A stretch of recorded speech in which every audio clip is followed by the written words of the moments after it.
Chapter 509. What do you mean by twists and turns? Before coming here, Luoya had some mental preparation for the Gulandayer's possible answer. However, it turned out that plans could not keep up with changes. A second ago, Luoya was still worried about whether the huge skeleton would join the battle. And the next second, the Gulandayer directly threw out a shocking answer.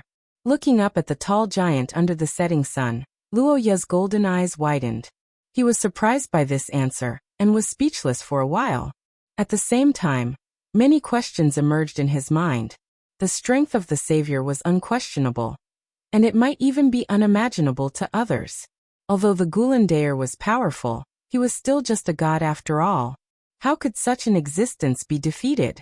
And to say that he was killed, this was obviously impossible because even at this moment, the savior was still alive and affecting the world. Looking at the tall giant, Luoya's heart was full of doubts, but he did not refute because he understood the Gulandayer's character. He knew that this arrogant warrior was not a person who would boast. If the Gulandayer said that he killed the savior, then he must have really killed the savior. With this question in mind, Luoya quietly waited for the king of giants to continue speaking. And it seemed that the huge skeleton also noticed Luoya's thoughts. After a moment of pause, he added, Body? The huge skeleton said so, with a low and hoarse voice. However, such a content was a shock to Luoya. Some of the eager young men asked about everything that happened in the ancient times, but the Gulandayer shook his head in response. The tall giant sighed. He looked around, and then told Luoya about the recovered memory. As expected? Is it because of the fall of the savior that you became enemies with him? After saying so, the Gulandayer looked at the setting sun in the distance, downplaying his role. After listening to the words of the huge skeleton, Luoya finally understood the meaning of this place where the Gulandayer was located.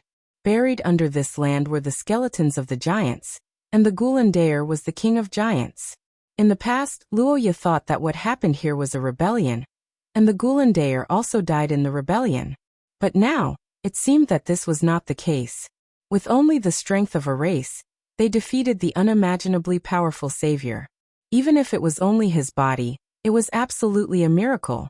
But correspondingly, the giants also paid a huge, unbearable price. Just like the philosophy of the giants, most of the powerful race that once dominated Xia had been buried in this battlefield. Facing an almost undefeatable enemy, the giants launched attacks again and again, and fell one by one under the radiance of the setting sun. In the end they won, but the race also went into decline. The fallen savior was a huge threat. Other intelligent races, including dragons and angels, couldn't imagine that they would be so short-sighted as to let the giants fight alone. Could it be that there was a reason why they couldn't take action? Dragons and angels? They really can't take action. Because they can't get close to the savior's body at all. They will be eroded by the fall and go crazy. In fact, the chain reaction caused by the fall of the savior varies according to different races. For you, the effects of the savior's whispers aren't that obvious. But for some races who have signed a contract with the savior and formed an alliance, the effects are much greater. Chapter 510. How different were the humans in Xia and Luoya's previous life? Although the people of Xia were affected by the magic element, at most, the color of their hair was a little different. Some of the transcendents had a more perfect figure and appearance due to physical mutation or special bloodline. Other than that, there was not much difference, especially when they were just born. Both sides were basically the same. No wonder Xia Luo became more and more beautiful, and her temperament became more and more noble as time passed. It was because the bloodline in her body was more and more similar to that of a highland elf.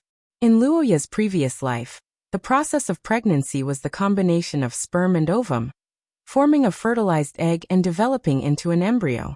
Although there was magic elements in this world, no matter how hard people trained, they wouldn't be able to reach the ovum, right? From a scientific point of view, although the success rate of this kind of thing was different from 10 consecutive times, the difference wasn't that big. There was no need to do something like 10 consecutive times. Besides 10 consecutive times, do you think I'm a horse? Indeed, for a normal couple, one time is enough. More than that won't be of much use, but you're different. I asked him to do it more, not because the success rate would increase, but to stimulate my blessings. Hearing Peitila's words, the black-haired boy widened his eyes. He didn't understand why blessings were related to this. Seeing Luoya's reaction, Peitila showed a helpless smile and explained. 10 years. What did 10 years mean? On the other hand, not to mention how difficult it was to endure 10 years, the condition of being together every day was something that Xia Luo couldn't achieve. As for Luoya, as the only child of the Akot family, the mother goddess would glance at her from time to time, the long-term target of the Savior's believers, the only designated partner of the Saint Heroes Society, and a big member of the Six Disasters fan club. Her daily life was even more colorful. 40 years, even for an elf lady who had a much longer lifespan than a human. This was too long. 40 years was nothing to Luoya, but for an ordinary person, it was equivalent to a young man working until he became an old man without any harvest. Not to mention other things, this was a mental blow to him and Xia Luot. The second method is very simple, and it's also what you need to use. It's a short period of powerful blessings. That's right. It will last for a few minutes, but the corresponding effect will be many times stronger. In the past, it was used for races that had a fast mating speed or races that had a hard time reproducing. A few minutes. Who are you scolding?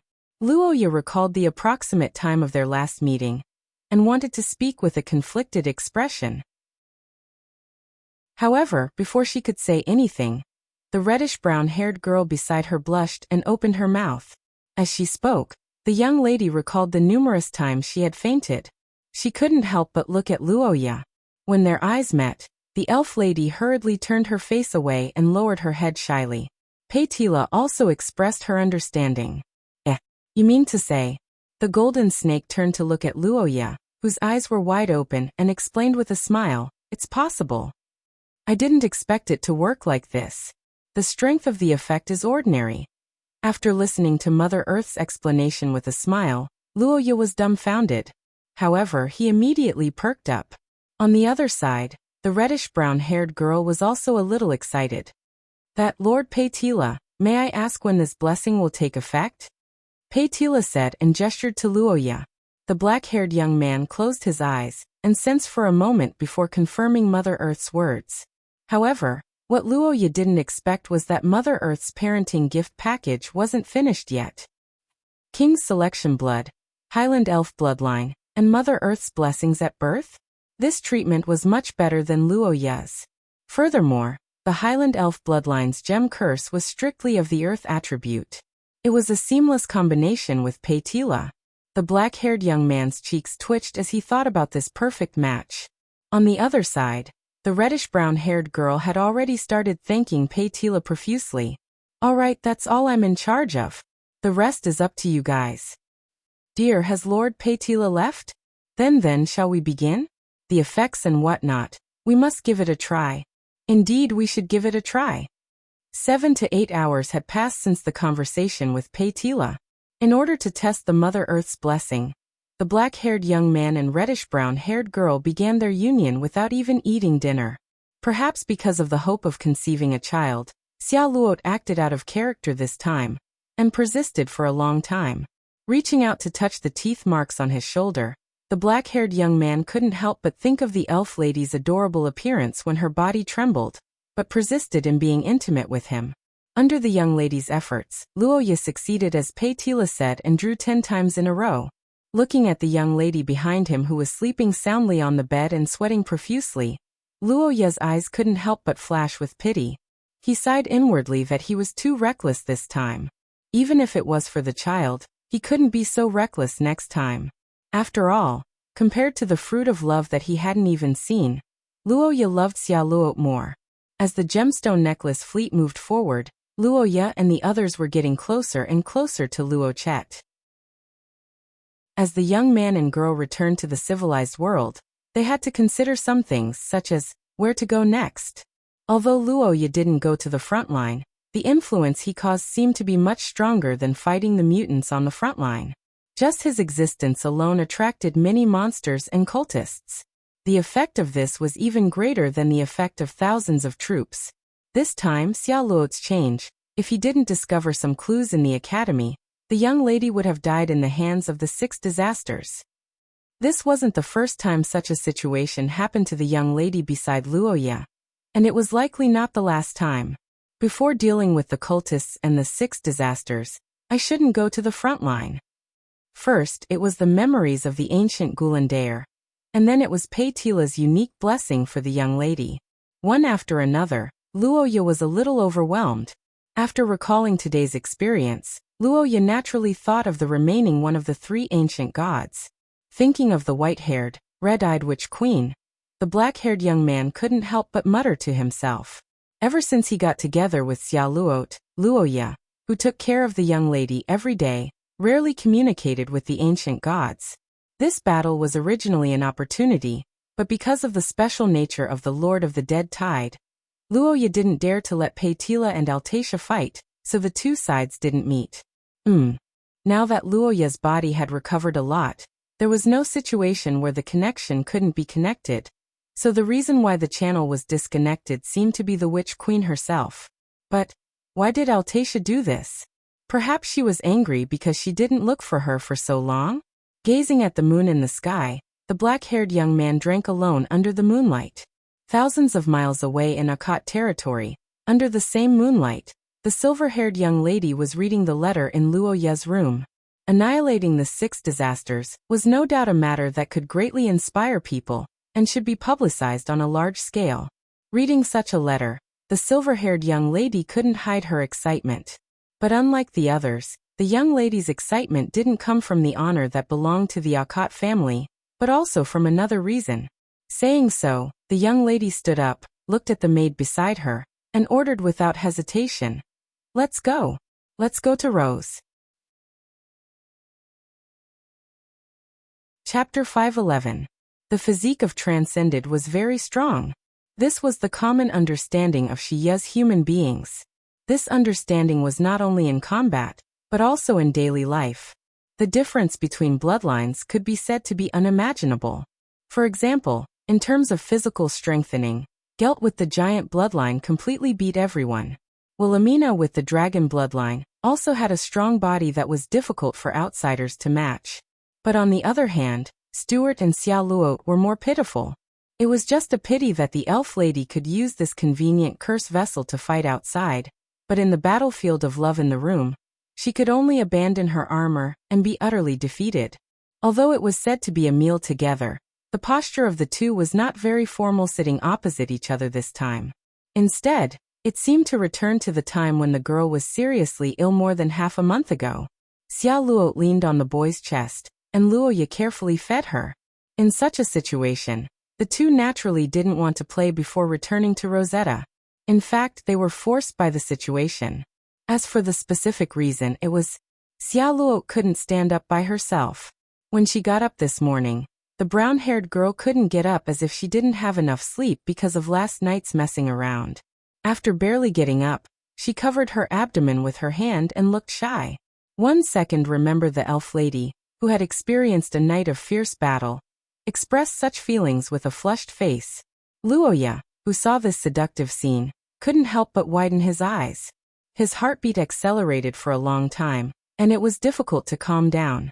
As a last resort, Luoya could only resume his old job. After half a month, he began to nurse her full-time again. After the 2 took a bath together, Luoya, who found that the situation didn't improve, simply carried Xiao Luot to the restaurant. The girl was completely embarrassed because of this. Looking at the shy girl in his arms who couldn't raise her head, Luoya didn't know whether to laugh or cry for a while. He couldn't help but persuade her. I was testing Lord Petra's blessing, that's why. I'm serious. Otherwise, I wouldn't have been so insistent last night. Indeed, based on Xiao Luot's behavior, she didn't have a lot of desires. Every time, it was a natural union when love was strong, or she took the initiative to seek love because she wanted a child. It wasn't the pursuit of happiness. The Highland elves, due to their long lifespan, did not need to reproduce in large numbers. It seemed that they were rather pure and had few desires. It was difficult for them to conceive in the first place, and they did not actively reproduce. It was no wonder that their race was gradually declining. Thinking of this, the young man changed his tone and gently coaxed the young lady to eat. Xia Luo blushed slightly, but fortunately, she didn't pursue the matter. The two of them quietly began to eat and feed each other. The young mistress didn't move, waiting for Luoya to wipe it off like in the past. But this time, looking at the young girl with food on her lips, Luoya, who couldn't move while hugging someone, actually leaned over and kissed her. Yes, it's sweet. Dear, how could you? But that's something I've eaten before. Hearing the black-haired young man's words, the brown-haired young mistress couldn't help but feel even more embarrassed. She lowered her head naturally and thought for a moment before softly reminding him. Status? That kind of thing isn't that important. Although Xia's abilities were not necessarily inferior to men due to her supernatural powers, so it wasn't as serious as in the ancient times in Luoya's previous life where men were superior to women. The mainstream of society was still that men were more dominant, and women were more supportive. Luoya understood this, but he was too lazy to accept it. After all, in the young man's opinion, this way of thinking was a little boring, and there weren't many people who dared to laugh at him in this world. However, Xia Luo was very concerned about this. What's important about it? I don't want to live according to other people's ideas. When I like someone, I'll get close to them. When I hate them, I'll stay away. I think having the freedom to choose is the most important thing. Or do you not like this, Xia Luo? If that's the case, I won't do it again. After struggling to clarify her point of view, the brown-haired young mistress gently rubbed Luoya's chest as if venting her love. The black-haired young man also thought about it after a slight pause, and finally nodded. Dear, do you agree? The young man who said so slightly tightened his arms and hugged the brown-haired girl in his arms tighter. Xia Luo blushed and smiled. The two looked at each other, and the atmosphere between them became sweeter. By the way, Xia Luo, there is one thing I want to ask for your opinion. This time, don't use the curse vessel to check if I'm pregnant. It was not a bad thing to have the crystallization of love for two people with deep feelings. It was a normal choice, but this process should be natural. It should not be burdened or even anxious because of this. The physique of the Highland elf was actually a kind of flaw. Constantly focusing on one's own flaws was likely to cause one to overthink. In fact, during this period of time, Luoya had felt that Xia Luo had some inferiority complex in this regard. This could be said to be unimaginable for the young man in the past. I love you the most, and I like the baby because of you, so don't feel pressured because of this matter. The child should be the result of our love, not the goal. Hearing Luoya's words, Xia Luo's eyes gradually reddened. She nodded with a slight sob. Seeing such a girl, Luoya's heart was finally relieved. After letting go of her worries, the reddish-brown-haired girl's mood improved a lot. The two of them began to shift their attention, caring for each other with all their might like in the past. Only when the maids entered the room with smiles on their faces, did the two of them restrain themselves. Miss Master Luoya, this is the information from the front line and some documents that must be approved. After more than half a month of battle with the Lord of the Dead Tide, both Luoya and Xia Luo's bodies had recovered greatly.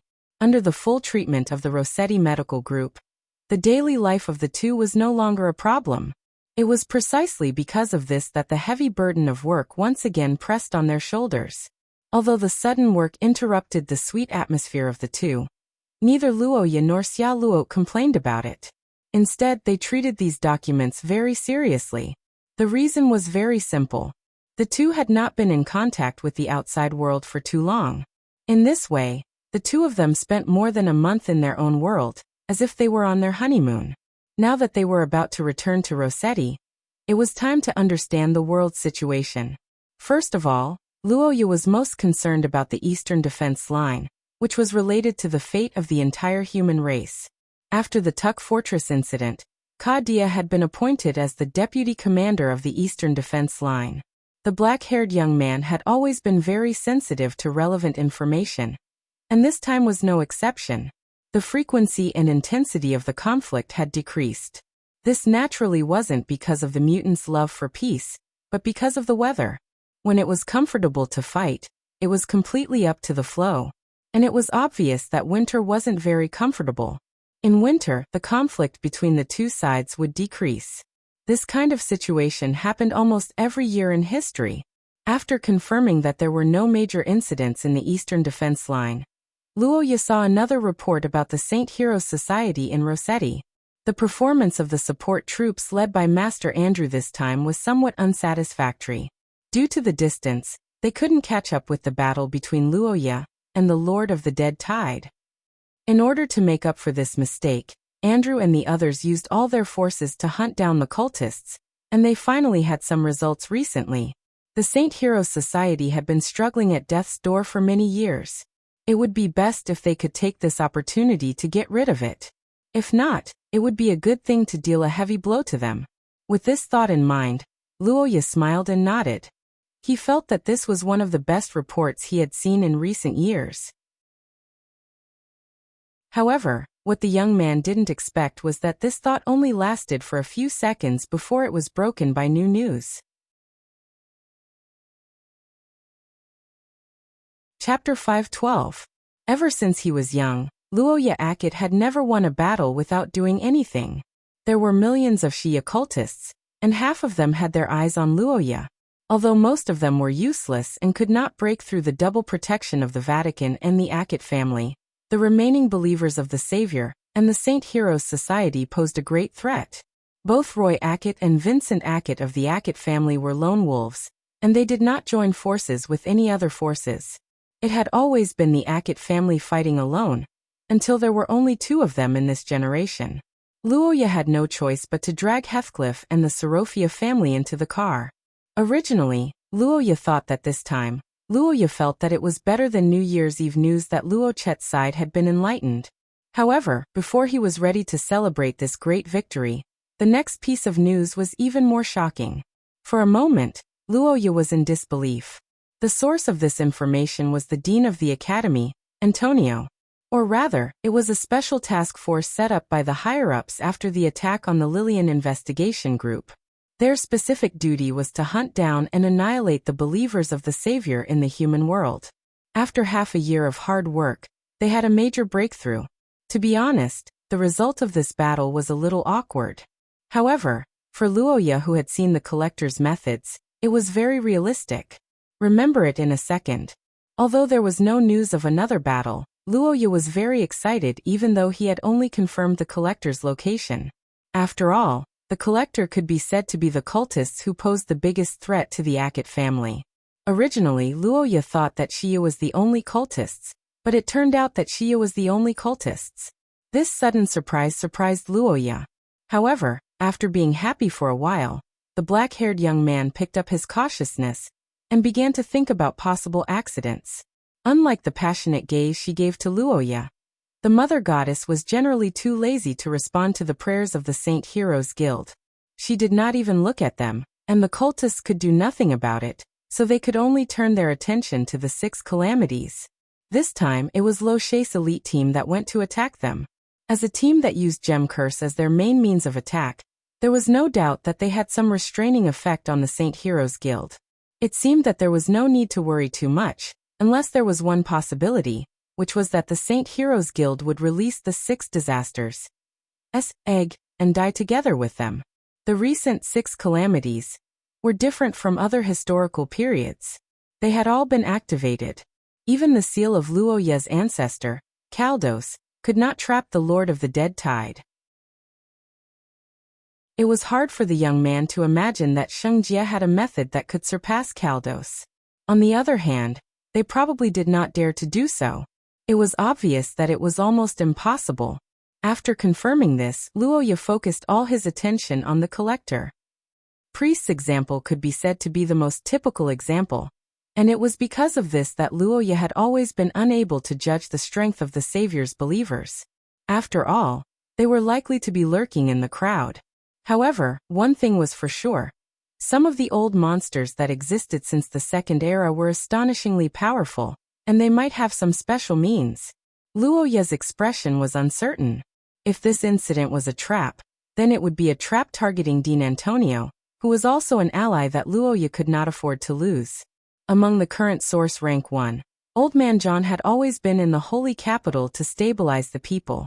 The Austin Empire's Emperor Lucas was completely unreliable. The Night Country's king was on the front lines with Wilhelmina. There was also Leighton, who was in a semi-retired state, but was the only person in the Austin Empire who could balance the emperor. After pondering for a long time, Luoya was still hesitant. It was only after Gu Lacey helped Xia Luot and asked for Luoya's request that the black-haired young man calmed down. Letter paper? The young man nodded and made the final decision to protect his own people. No matter if it was the convenience that the academy provided for Luoya or the fact that he helped Luoya hide the fact that he was following Lillian. It was all due to Dean Antonio's concern for his junior.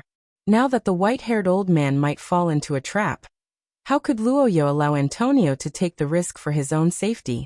All in all, it was to provide as much information as possible and leave the rest to Antonio. This was probably the only thing that Luoya could do. Honorable Dean of Antonio Academy.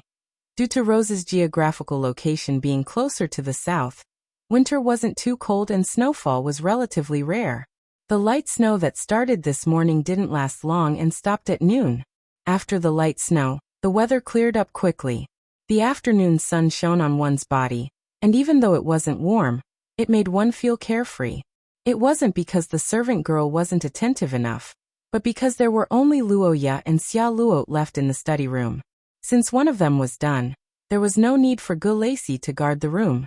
Luoya automatically became Xia Luot's assistant, and the brown-haired young lady didn't have any objections. This time, the urgent documents sent from the front line were the approval of the transportation of supplies, which was also the main responsibility of the Rose Commercial United Nations as the money bag and logistics department. Normally speaking, according to the frontline's requests, they would give them whatever they wanted. After all, no matter how poor they were, they couldn't afford to impoverish the frontline soldiers. But recently it was different. The supply requests of the various troops were habitually labeled as urgent. Luoya, who came from a military family, wasn't surprised at all. After all, to the generals on the front line, their own soldiers were the most important, and no one wanted to receive supplies slower than others. Regarding this, Luoya could only say that the soldiers weren't as scheming as this group of businessmen. But this was also a good thing. As the saying went, good steel should be used on the blade. Although Rose was rich, it didn't grow on trees. It had been half a year since Lillian went to the front line. In this time, Luoya almost didn't hear any news about her, so after seeing this application, he immediately read it in detail. After all, everyone knew about the relationship between Rose and the Austin Empire. Besides, Xia Luot and Lillian had always been hostile toward each other. He didn't expect that when it came to fighting together, Xia Luot would give Lillian the highest priority. Withdrawing his admiring gaze from the young lady, the black-haired young man refocused his attention on the documents. As he read, Luoya couldn't help but feel longing and concern, as well as urgent questions. Senior sister, is she okay?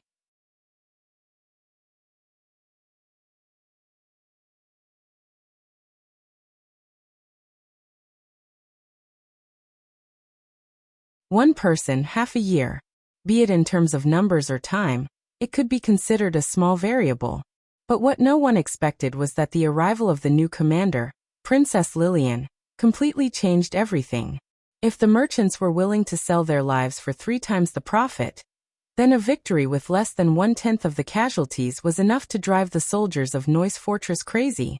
Lillian's performance had indeed won the hearts of all the soldiers. On the city walls, the morale of the soldiers was high, and they patrolled energetically in silence. It was a stark contrast from their depressed and nervous appearance in the past. After several major battles, the soldiers of the fortress were united and conscientious. Their goal was to reduce the burden of the commander, Her Highness the Princess.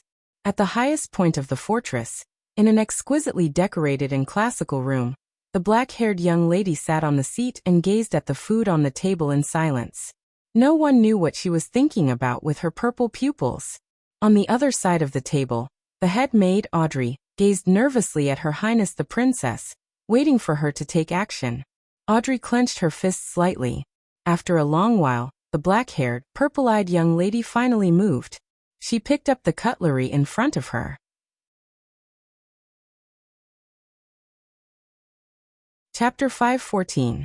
In a classically decorated room, the black-haired, purple-eyed young lady finally finished off the food in front of her after a tough battle. After completing the most important mission, she began to pay attention to the matters she was most concerned about. The new Tak fortress in the theocracy had gradually taken shape over the past year. The commander was Nua Iyer, Heathcliff, and the deputy commander was Marquis Akat, Kadia Akat.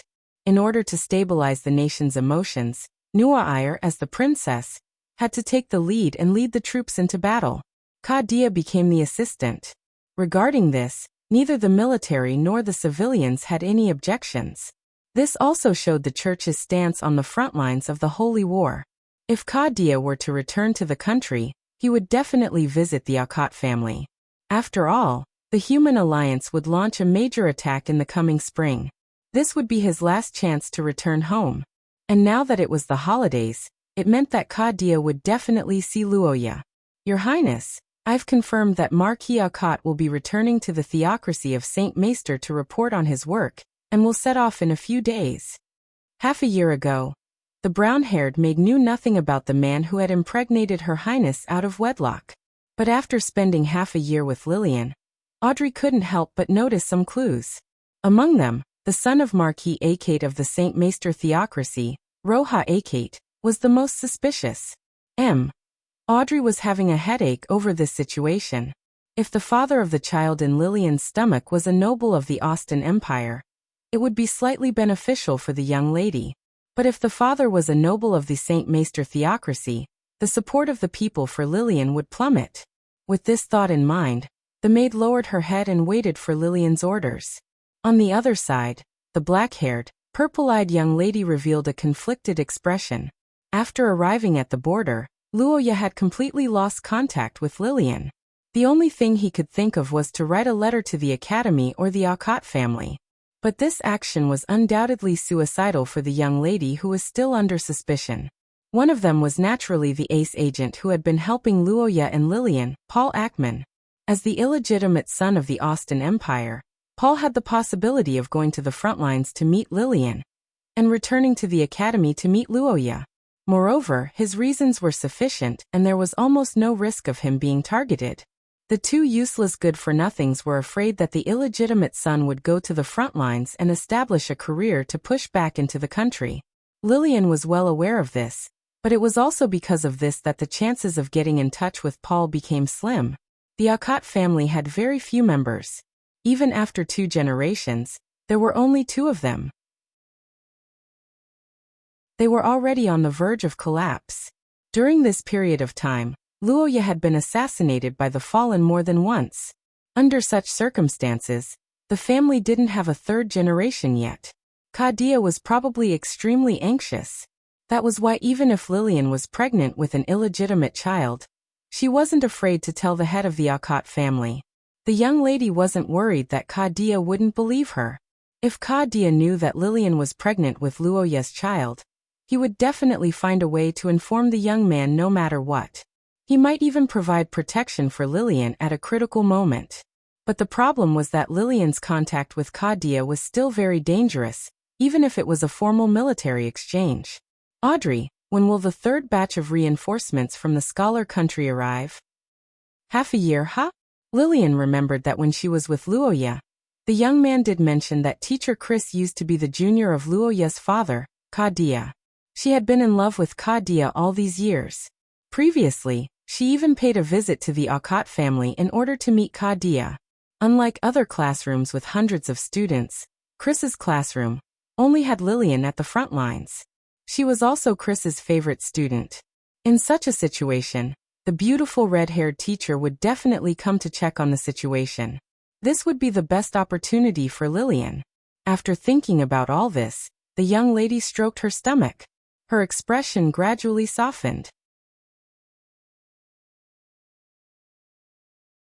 Chapter 5:15. In the quiet room, the black-haired young man held the letter in his hand for a moment. After a slight hesitation, he slowly opened it. The entire contents of the battle report were written by Master Andrew himself. It was divided into two parts, and Luoya could not help but be stunned when he opened it. After a closer look, one of the parts was actually packaged separately, and on the cover, there was a sentence written, "To be opened by Luoya Akat or Xiaoluot Serofia." When he saw this sentence, the black-haired young man's golden pupils shrank, and he suddenly had a bad feeling. After hesitating for a moment, Luoya chose to read the battle report without any special conditions. After many days of investigation and tracking, and with the help of the Serofia Chamber of Commerce, Lo She's elite finally locked the nest of the Saint Heroes Society in the southern valley of the Principality of Tornio. Lo She's side was determined to succeed in this operation, so they did not care about the cost. After discovering that they might be discovered by the barrier of the valley, Lo She's side decisively stopped moving forward, and decided to use a large amount of precious metals and gems as the price to carry out a carpet bombing of the enemy's nest. In this battle, Lo She's side was very determined and decisive. More than half of the cultists were killed or injured by the bombing and were quickly annihilated. The cultists who wanted to break out of the encirclement crashed into the arms of Lo She's troops and suffered a head-on blow. In this battle, Lo She's elite troops killed a total of 2 source rank, 2 experts, 2 escaped, and as many as 10 source rank 3 cultists were killed or injured. In terms of high-end combat power, the Saint Heroes Society was not much worse than Lo She's side. If it were not for the chaos caused by the curse at the beginning of the battle, the outcome of the battle might have been uncertain. At the end of the report, it said that Lo She's side was cleaning up the scene, trying to find something valuable, and officially issued a wanted order to the entire Shia for the 2 escaped source rank 2 cultists. For the Saint Heroes Assembly, Luoya could only passively wait for their people to come to their deaths. However, he never expected that this time, it would be his side that won. From Luoya's point of view, the biggest reason why the Rose elites were able to win was because of the first wave of bombardment. The casualties were secondary, but the main reason was to destroy the enemy's morale. In fact, the Saint Heroes Association did not organize a large-scale counterattack in the subsequent battles. The black-haired youth was very satisfied with the contents of the battle report. However, when he looked at the secret letter sent to Luoya and Xiaoluot, his expression became somewhat doubtful. Suppressing his excitement, the black-haired young man picked up the second letter, opened it, and carefully read it. However, as he read, the black-haired young man's face gradually turned ugly, and his temperament also changed. According to the logic of ordinary people, although Luoya's crown source substance had a strong restraining effect on the 6 disasters, it was only so. It did not harm the Saint Heroes Association itself. Luoya's ability did not have any restraining effect on these people who believed in the Mother Goddess. And if it was to defend the dignity of the Mother Goddess, it seemed that something was wrong. After all, the 6 disasters were only oracles, the creations of the Mother Goddess. Having a restraining effect on them was not the same concept as having a restraining effect on the Mother Goddess. If Luoya saw the egg of the 6 disasters, it would only absorb the crown stone and destroy it, but if the Saint Heroes Association saw it, it would be sealed and used as a secret weapon. In comparison, Luoya was better. The second letter could only be opened by Luoya and Xiaoluot. In fact, the content was a continuation of the first battle report, which was the discovery of the Rose elites in the valley. In fact, after the battle, the Rose side captured a lot of injured cultists and found that there were not only buildings on the ground in the valley, but also underground.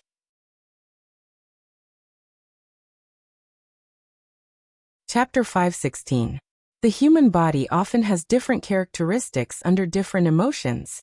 For example, when one is happy, one will naturally relax one's muscles.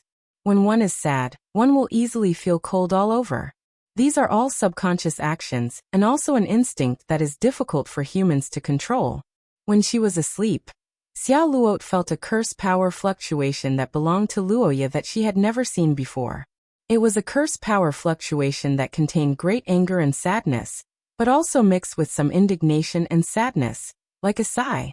When Xiaoluot felt and understood the curse power fluctuation, she opened her eyes and looked at the young man above her. And as she expected, Luoya's expression was quite depressed, or rather tired. If he found out that Xiaoluot woke up, The young man who never liked to make people worry would definitely put on a smiling face. The girl was sure of this, but it was also because of this that Xiao Luo was worried and puzzled.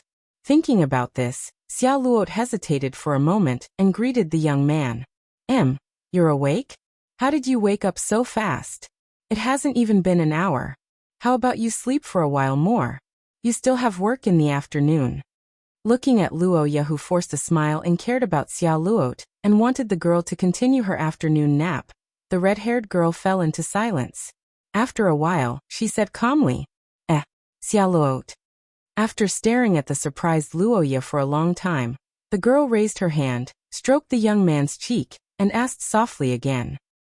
This is, a large amount of blood and even body organs of their ancestors were found in the cultists' facility. This was unbearable for anyone, and was also a great insult to their family. When such a situation happened to Luoya, not to mention himself, even Xiao Luo felt very uncomfortable. After repeatedly lowering her head and raising her head to speak several times, the reddish-brown-haired girl gave up on using words and simply straddled the Luoya. She straightened her body and hugged Luoya tightly in her arms. Stroking the youth's hair, Xiao Luo was silent for a moment before softly speaking. Crying? I really can't do that. After all, although he is my ancestor, I don't know him. Rather than saying that I'm upset, it's better to say that I feel bad for them. Was it not worth it? Indeed. Since the beginning of the Second Era, the Royal Selector clan had been guarding the peace of the human world. Although they had also obtained a high status, there had never been a lack of blood and sacrifices. They had always been hidden in the darkness and not known by people. And above the blood of the Royal Selector clan, there was peace and prosperity and the rise of human civilization. Now 1,000 years later, the once powerful clan had disappeared without a trace. Their honor had also disappeared along with the fall of the empire. The entire clan had declined to the point where there were only 2 generations left. In fact, before Luoya awakened his bloodline, in the eyes of the other clans, the Akat clan was almost finished. The Saint Heroes Association obtained power from their flesh and blood. The powerful extraordinaries couldn't resist the temptation and slashed at them after they fell. As an ally, the Akman clan betrayed them. But now, 1,000 years later, only the Royal Selector clan was lingering on the edge of decline. Xiao Luo, do you think good people will really have good karma? Facing Luoya's question, Xiao Luo couldn't give an answer for the time being. No matter what kind of language was used to describe it, it was a fact that good people might not have good karma. The Guardian's tragic end was an undeniable truth written in the history of the Akat clan for 1,000 years. I don't dare to say that good people will definitely have good karma, but I think that evil people who keep doing evil will definitely receive retribution. That's right. Those sinners who have committed heinous crimes will definitely be punished. If not, then let me. Listening to the words of the red-haired girl, the black-haired boy widened his eyes in surprise. He then raised his head and looked at Xiao Luo in front of him. He found that the elf lady was looking at him firmly. The belief in her eyes was firm and unshakable. Dear, leave the matter of the Saint Heroes Association to us. You don't have to care about it anymore, okay? You want me to leave it alone? But this is the matter of the Akat clan. Leaving it to Lo She is a bit. Hearing Luoya's answer, the red-haired girl showed some dissatisfaction on her face. Luoya saw this and hurriedly explained. We're not married, so? Although we're not married, I'm your fiancé, right? At this special time, as a fiancé, is it strange to do something for my fiancé? Looking at the dissatisfied girl, Luoya was speechless for a while. Xiao Luo saw this and sighed. Location, you mean? For a long time, the policy of the Lo She Commercial United Nations has been to hide their strength and bide their time. In the 100 years of the founding of the country, with this way of doing things, the Sorofia family had indeed expanded their business to the ends of the world. But in recent years, the tide of peace has gradually receded, and Lo She must seek change. Hearing this, Luoya thought for a moment and nodded slightly. He agreed with Xiao Luo's idea. After all, compared with the theocracy and the Austin Empire, Lo She's influence and right to speak were indeed much worse.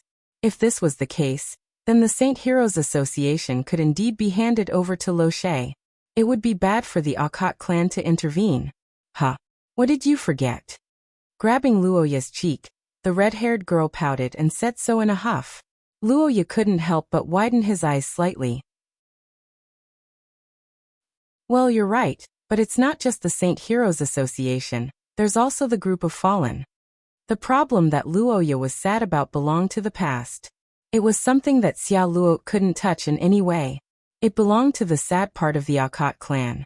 In that field, the girl was powerless no matter how much she said, but it was different when it came to children. Looking at the boy whose sadness had mostly dissipated, the red-haired girl's face showed a little smile. She began to think about how to sweep away the last haze in Luoya's heart, then suddenly thought of a problem. I probably have to discuss the specific plan with father, but I want to transport it back to the Akat territory first. Hearing Luoya's plan, Xia Luo made such a proposal. The black-haired boy blinked and also thought about it. After all, the situation that Xia Luo said was likely to exist, and the possibility was not small. Of course, it didn't rule out the possibility that there were still blood samples in other facilities of the Saint Heroes Association, but Luoya couldn't do anything about it. Looking at the location of the Saint Heroes Association's facilities and the escorts, it was inevitable that they would pass by Rose on the way to Akat territory. And since they passed by, as Roha's fiancé, how could she not do something? Dear, in that case, how about we worship the ancestors together? Here in Rose, if the family members who died in the battlefield return, they will hold some ceremonies to pray for blessings. Akat territory has similar customs, right? Then it's settled. Let's hold a ceremony for the ancestors in Rose, by you, and as your wife. Reaching out her hand to cover the boy's mouth, the girl said so with a blush on her cheeks, revealing a happy smile.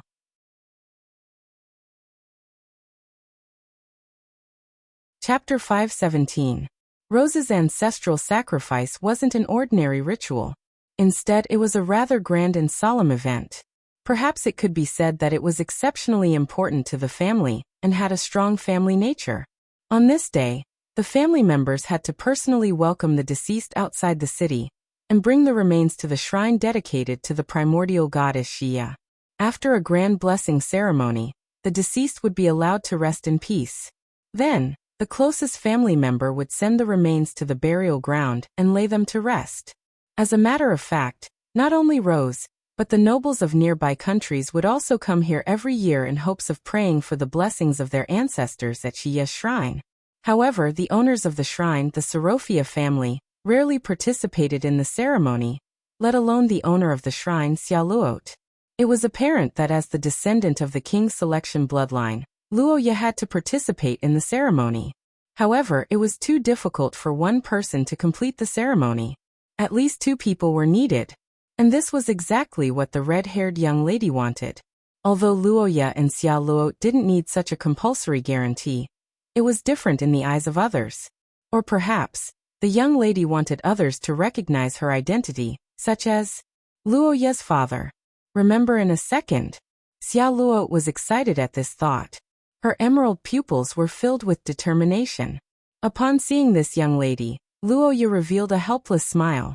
Among all the young ladies Luoya knew, Xia Luo was the one who lacked a sense of security the most. Not only was it because of the loyalty source substance of the Sorofia family, but more importantly, it was due to the pressure from Luoya's father, Kadia. Originally, Xia Luo wanted to get pregnant before Kadia returned to the Akat family, in order to change Kadia's attitude toward her. But after trying for a long time, Xia Luo realized that her constitution might not be able to achieve this goal. As a result, she changed her direction and chose to worship the ancestors to further strengthen their relationship. My dear, you really agreed? After nodding and agreeing to Xia Luo's request, the reddish-brown-haired girl's mood became increasingly warm. The young man and the girl hugged each other for a long time, and their hearts were once again drawn together by the attraction of the rings. After making a series of plans to worship the ancestors, Luoya and Xia Luo continued their journey. The following days were indeed quite leisurely. It had to be said that with the progress of human society, the custom of praying for the dead ancestors in Xia continued to decline. Rose, due to its unique geography and history, was the best-preserved country, far surpassing other countries. Naturally, Luoya could not say such a ridiculous idea out loud. However, Luoya still had a positive attitude towards this custom. After all, worshipping the ancestors and praying for their blessings was a kind of spiritual inheritance to some extent. It was also helpful in learning history. Of course, this troublesome situation was partly due to the lack of information. However, if they visited the graves of their ancestors every year, Luoya felt that they could still remember the deeds of their ancestors and pass down the deeds of their ancestors. Other than praying for the ancestors, Luoya helped Xia Luo with official business every day. As they got closer and closer to Rose, the reddish-brown-haired girl's work increased. Sometimes it would take an entire afternoon to finish it, and it was very exhausting. As a woman, Xia Luo was essentially the little princess of Rose. Naturally, she could not work like a cow or a horse. However, it seemed that she had to stay up late and work overtime. Luoya could not help but sigh at the impression that Xia Luo gave others. Unlike her noble appearance, she could still endure hardships. When he heard that Antonio had sent a reply, Luoya's first reaction was to heave a huge sigh of relief. No matter what, being able to write a letter meant that he was still alive. This was more important than anything else.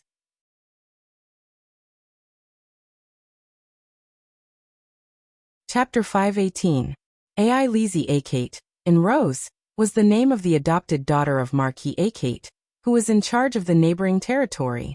In St. Freya Academy, this was the name of the new preceptor of the first year. Xia Luo and Ai Lizzie had always been enemies since they met. This was an undeniable fact, but unlike others, Xia Luo had an absolute advantage over Ai Lizzie in the past, and that was the marriage contract. However, after Luoya and the red-haired girl entered history, following a series of events such as Luoya's injury and Nua Ayer's counterattack, the marriage contract between the two was no longer enforceable, and Ai Lizzie gradually recovered some of her decline. The red-haired girl could confidently say that as long as it wasn't a specific matter, Ai Lizzie wouldn't pose a threat to her, but unfortunately, things didn't go as she wished. Was the news leaked? No, that's impossible. It was clearly decided a few days ago, and my dear didn't write a letter. Also, Rose didn't send a report about Ai Lizzie's arrival, which means it was a coincidence. Ai Lizzie, why is she here?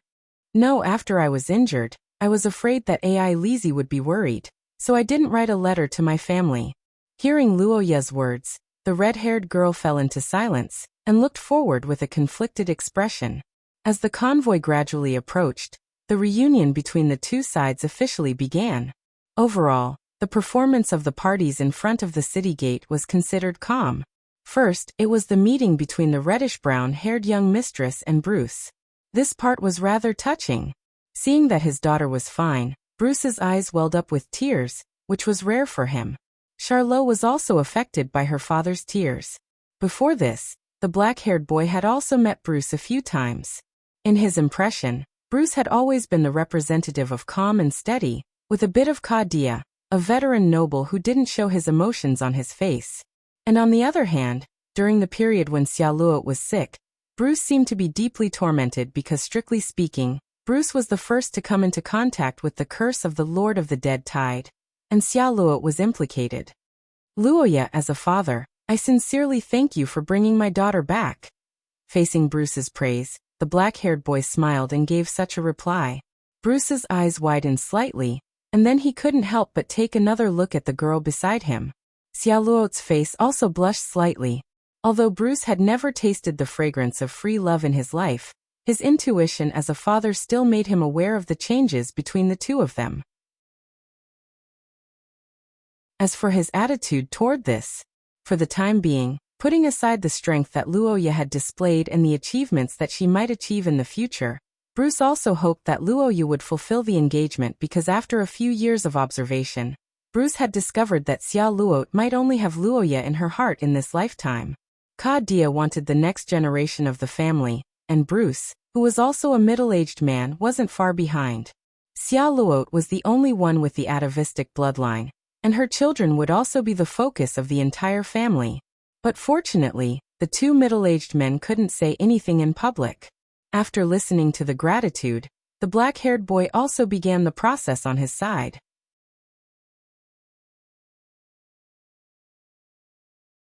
Chapter 519. Most of the time, the relationship between people didn't need to be described with words. Actions, expressions, and even the distance between them could be used as evidence. Since young, Ai Lizi's gaze had always been on Luoya. Whether it was Luoya's expression or actions, Ai Lizi was able to capture his thoughts that others couldn't. Because of this, after seeing Luoya outside Rosetta City, Ai Lizi didn't act rashly. To be honest, this was beyond Ai Lizi's expectations. Originally, Ai Lizi expected that Luoya would have a stronger desire to protect Xia Luo because of her suffering. But it shouldn't have escalated to a sublimation of feelings. But in fact, the progress was far beyond her expectations. The moment she discovered that Luoya had changed, Ai Lizi knew that the reddish-brown-haired girl must have done something. She could roughly guess the details, but she couldn't do anything about it. The 2-year age difference became an insurmountable barrier for Ai Lizi. And this time, Xia Luo's counterattack was a complete miscalculation on Ai Lizi's part. In those last moments, Luoya wanted to experience the union with his lover. As long as she said so, Luoya couldn't refuse. And in fact, Xia Luo did indeed break through Luoya's defenses.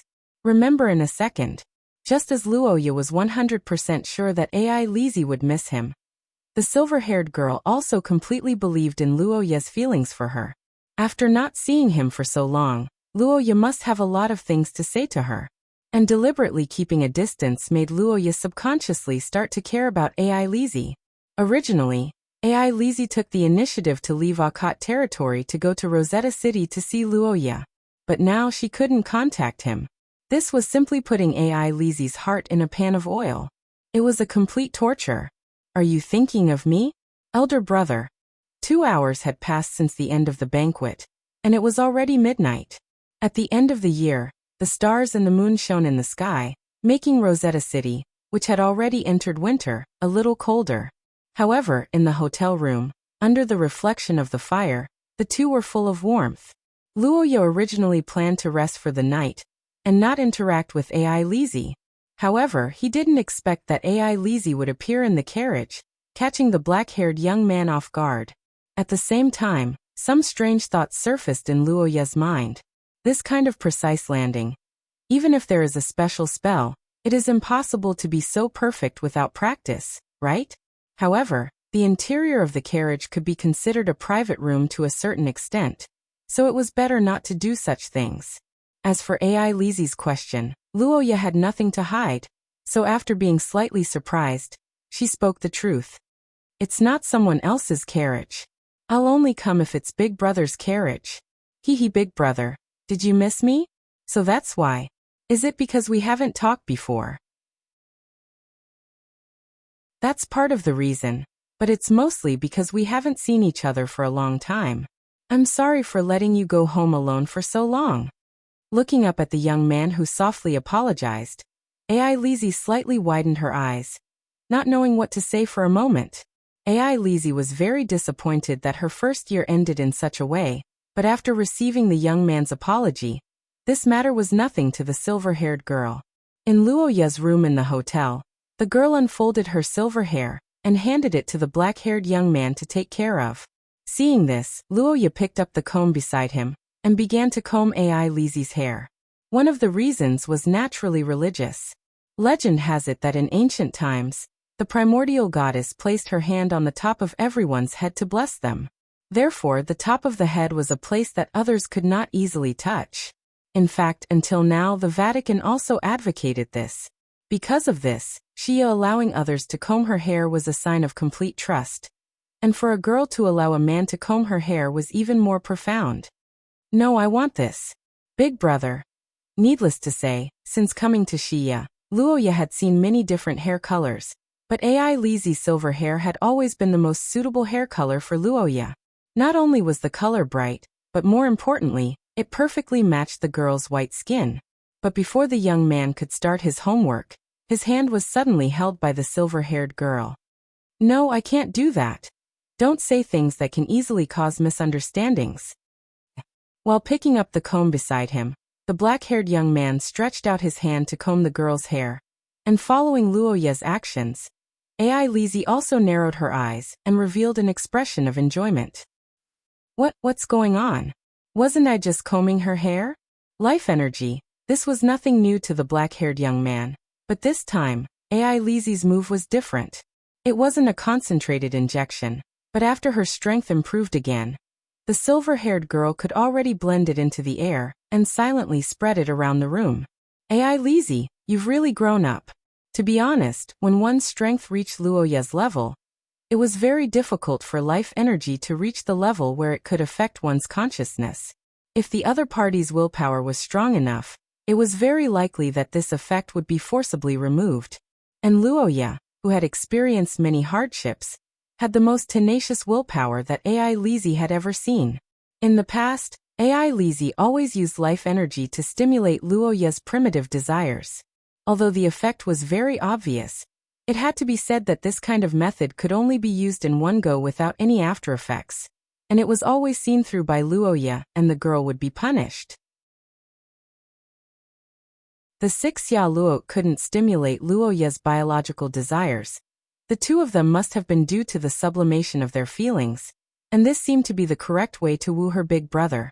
After understanding this point, the girl was filled with regret and decided to change her route.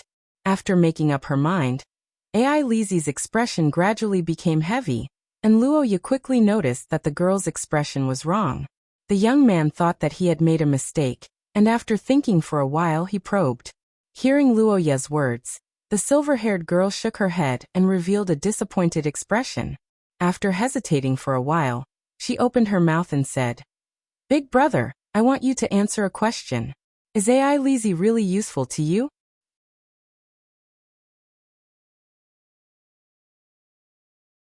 Chapter 520. The relationship between people is actually quite complicated. This is one of Roja's conclusions. For example, young children were a disadvantage to their parents, but their parents loved them dearly. Old parents were a burden to mature children, but the children loved their parents so much that they were willing to take care of them in their old age. When AI Lizzie asked this question in a depressed mood, the young man behind her froze. He didn't understand what AI Lizzie was talking about. As if sensing Luoya's confusion, the silver-haired girl explained, "Yes, congratulations. You've reached source rank 3, right?" It wasn't because of jealousy, nor was it because of his pride as an elder brother. Luoya didn't want AI Lizzie's strength to continue growing. There was only one reason why he was worried. It was too fast. However, AI Lizzie was only 14 years old, even if her birthday hadn't arrived yet. In Shiya's eyes, she wasn't even considered an adult and was still developing. Or rather, it was impossible for a normal human to do so. Luoya remembered that because of her age, AI Lizzie wasn't a very strong character even though she was talented. However, in reality, the silver-haired girl was almost on par with Nua Iyer and the others.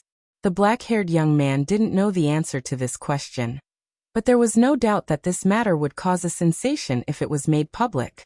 AI Lizzie seemed to be aware of her situation, so she hid her strength and didn't reveal it at this banquet. "Elder brother, I've indeed reached source rank 3, but to be honest, with the current situation, I don't think there's any meaning in my advancement." "Elder brother, do you remember why I made up my mind to come into contact with extraordinary power? I've been working so hard to protect elder brother. It's also to protect elder brother that I thirsted for power. But after I obtained power, things didn't turn out as I imagined. Every time big brother is in danger, he won't tell me. Whether it was last time in the eastern region, or this time when we're going to face those monsters, it was clearly a dangerous situation, but he insisted on not letting me know." In the face of the silver-haired girl's accusation, Luoya was momentarily speechless. Although Nua Iyer's visit was confidential, as long as Luoya requested, St. John would definitely allow AI Lizzie to accompany her. After all, AI Lizzie and Nua Iyer were childhood sweethearts. It could be said that their friendship was forged through fighting. At the end of the day, just as AI Lizzie had said, Luoya had never wanted AI Lizzie to protect her. Instead, she had treated the girl as her protector. This was where the problem lay. "No, AI Lizzie, That's not what I meant. That is. Under AI Lizzie's fact-based words, the black-haired boy retreated. He averted his eyes, not daring to look at the girl in the mirror. As for AI Lizzie, she became more and more aggrieved.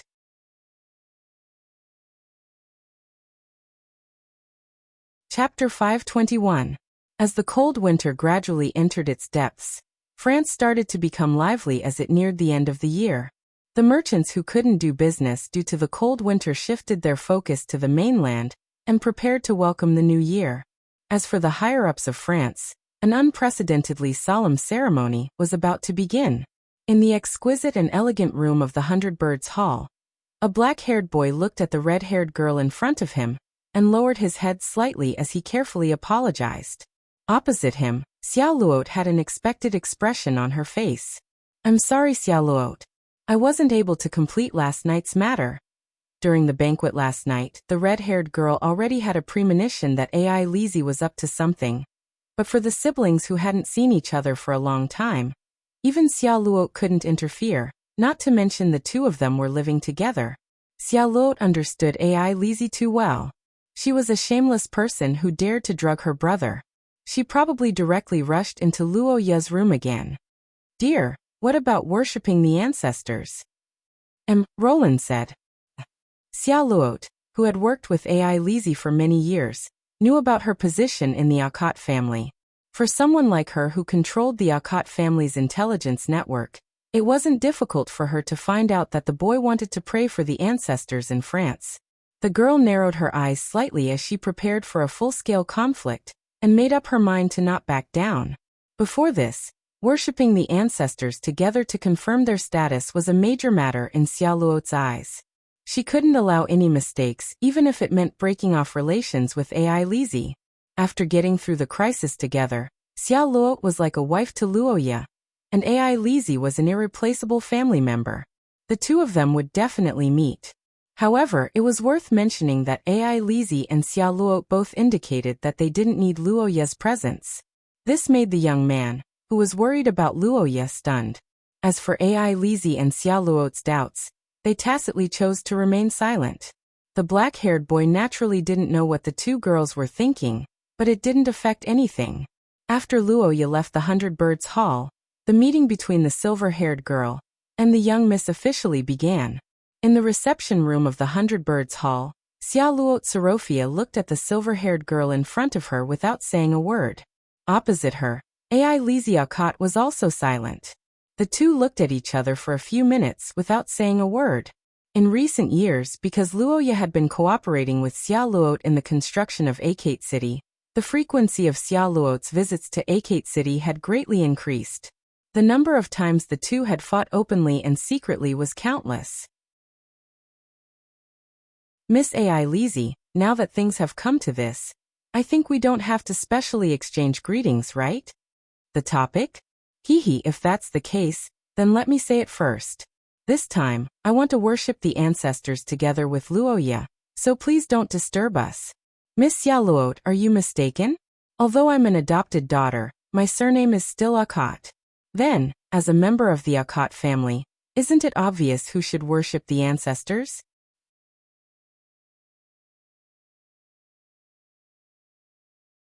Chapter 522. Worshipping the ancestors was undoubtedly a serious matter, but from Luo Ye's perspective, it was also a troublesome matter to some extent. The black stone box wasn't made of ordinary materials. Instead, it was made of the stone of requiem that was transported from the north of the theocracy. For thousands of years, it had been the designated material for the coffins of the Akot family. As long as the body was placed in it, no matter how the external environment changed, it wouldn't turn into an undead. After Master Andrew led the team back to Rose, Luo Ye carefully examined the remains of the Arde family's ancestors that were found by the Saint Heroes Association. Unfortunately, most of them were blood and organs, and there wasn't a complete human body structure. Due to the thousands of years that had passed, the preservation condition was very poor. The black-haired young man was quite disappointed about this, but he wasn't too surprised. After all, compared to the heart preserved by the Ent priest's body, the remains were already dead even though they were also from thousands of years ago.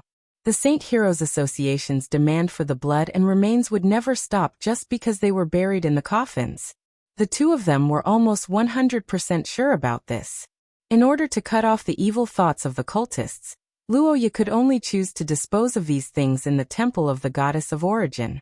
Ai Lizi's silver hair paired with her white dress was as dazzling as the early winter snow. Xia Luo's reddish-brown hair contrasted sharply with her white dress, giving off a sense of holiness. Today was the day Luoya and the others worshipped their ancestors. This was a well-known fact. Whether it was Xia Luo or Ai Lizi, they had indeed focused all their attention on this solemn event. But in fact, for Luoya, today had another meaning. Today was the day he completely recovered. Luoya didn't think much about this at first. After all, whether it was because of Altatia's own reasons or because of Luoya's body, time could solve them. However, as time went by, things gradually went beyond the young man's expectations. It had been more than a week since Gulandair and the others returned, but there was still no news from Altatia. The contract formed by the bloodline of the Akat family wasn't something that could be perfunctory. For an ancient queen like Altatia, she had long passed away, and Luoya was her anchor in this world. No matter what the Queen of Witches wanted to do or what opinion she had about Luoya, she couldn't bear the consequences. And based on the young man's understanding of the white-haired witch, Altatia wouldn't make such a reckless move. Looking at the burning flame in front of him, the black-haired boy couldn't help but frown. He was thinking about all kinds of possibilities in his mind. However, until the bell rang and the hymns began to sing, Roja's mind still didn't have any clue. No, it's nothing. Currently, there was still too little information. It was difficult to rely on imagination, so he might as well not think about it for the time being. No matter what the situation was on Altatia's side, Luoya didn't have a good way to deal with it without a clue. And for the current Luoya, there were obviously more urgent matters. After a series of meticulous operations, the black-haired young man completed the transfer of the remains with a serious expression. The two young ladies who were supposed to be his wives also stepped forward and carefully sealed the stone box. The young lady's salute caused another round of applause. Seeing this scene, Luoya breathed a sigh of relief. He secretly praised the blessing of the ancestors for finally getting through this difficult situation. Just like what Luoya did just now, the last step of this ritual of worshipping the ancestors required a bone picker and a keeper holding the stone box behind him to work together. Generally speaking, it was the husband and wife of the descendants. After Luoya became the bone picker, the identity of the keeper became the focus of the battle between Ai Lizi and Xia Luo, and they had no intention of backing down. To be honest, although the position of the keeper was important, in Luoya's eyes, either of the two young ladies could be qualified for it. Now that he had to choose one, it was no different from killing 3 men with 2 peaches. After our collection and sorting, we can basically confirm that these remains and blood came from 2 people. The white-bearded old man was quite careful as he was worried that Luoya would feel uncomfortable after hearing this news. However, what he didn't expect was that the black-haired young man's expression suddenly became strange after hearing this. Then he put his hands together and bowed to the heavens like an ancestor. After respectfully sending the stone box to the carriage, the ritual of worshipping the ancestors finally officially ended. With the end of this ritual, Luoya's mission in Rose was finally completed successfully. Dear, do you really want to leave so soon? Uncle Kadia's schedule. No, how can it be? This kind of thing doesn't matter. It's difficult for us to welcome the new year together with our current positions. As the successor of the Rose Commercial United Nations, Xia Luo couldn't leave during the new year, and Luoya was also the acting lord when Kadia wasn't around, so there were a lot of things to do. Noticing the reluctance in Xia Luo's heart, Luoya blinked, turned his head to look out of the window, and thought about something. Luoya asked Xia Luo to come to the Akat house not to see him, but to see Luoya's father, Kadia. As for the black-haired young man's reason for doing so was actually very simple. It was to help the young lady obtain the recognition of Kadia.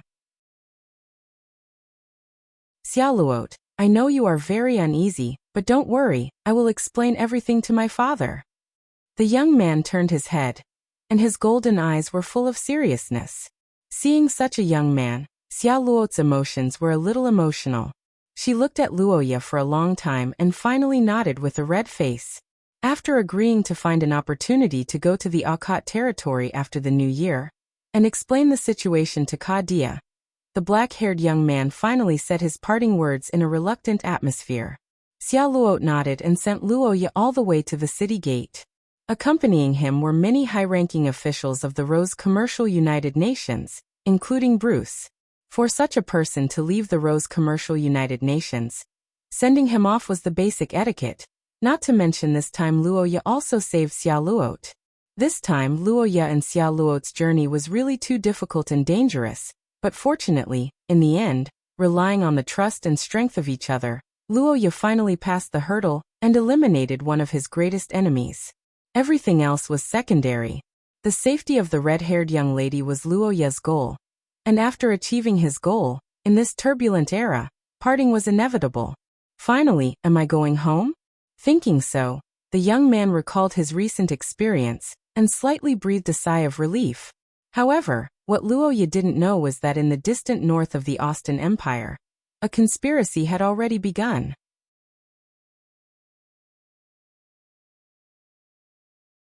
Chapter 523. After half a year, when Luoya Akkad once again set foot on the land belonging to the Akkad family, the nearby mountains and rivers were already covered in silver. The cold wind mixed with the fluttering snow, dyeing the sky and earth silver. The feeling of home was perhaps the most indescribable feeling in people's hearts, and homesickness was a unique emotion that belonged to humans. No matter rich or poor, it was hard to avoid. But even so, after leaving for a period of time, the black-haired young man still missed this land because this was his foundation, and also the hometown where he spent a long time with his family. He grew up here and left behind many memories. But when he returned to this place, his restless heart inexplicably felt more at ease. In the past, Akkad territory was often desolate when winter approached.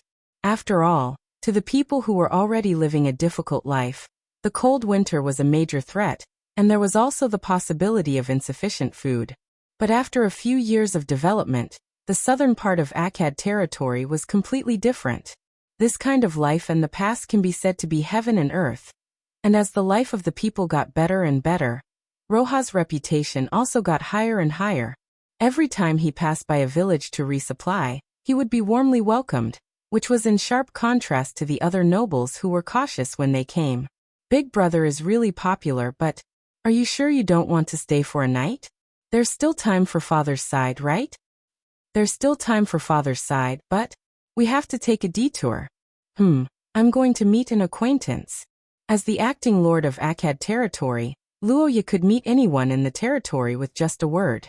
There was only one person in this territory that he had to meet personally, and that was the Ent who came here a few years ago. Recorder Cade.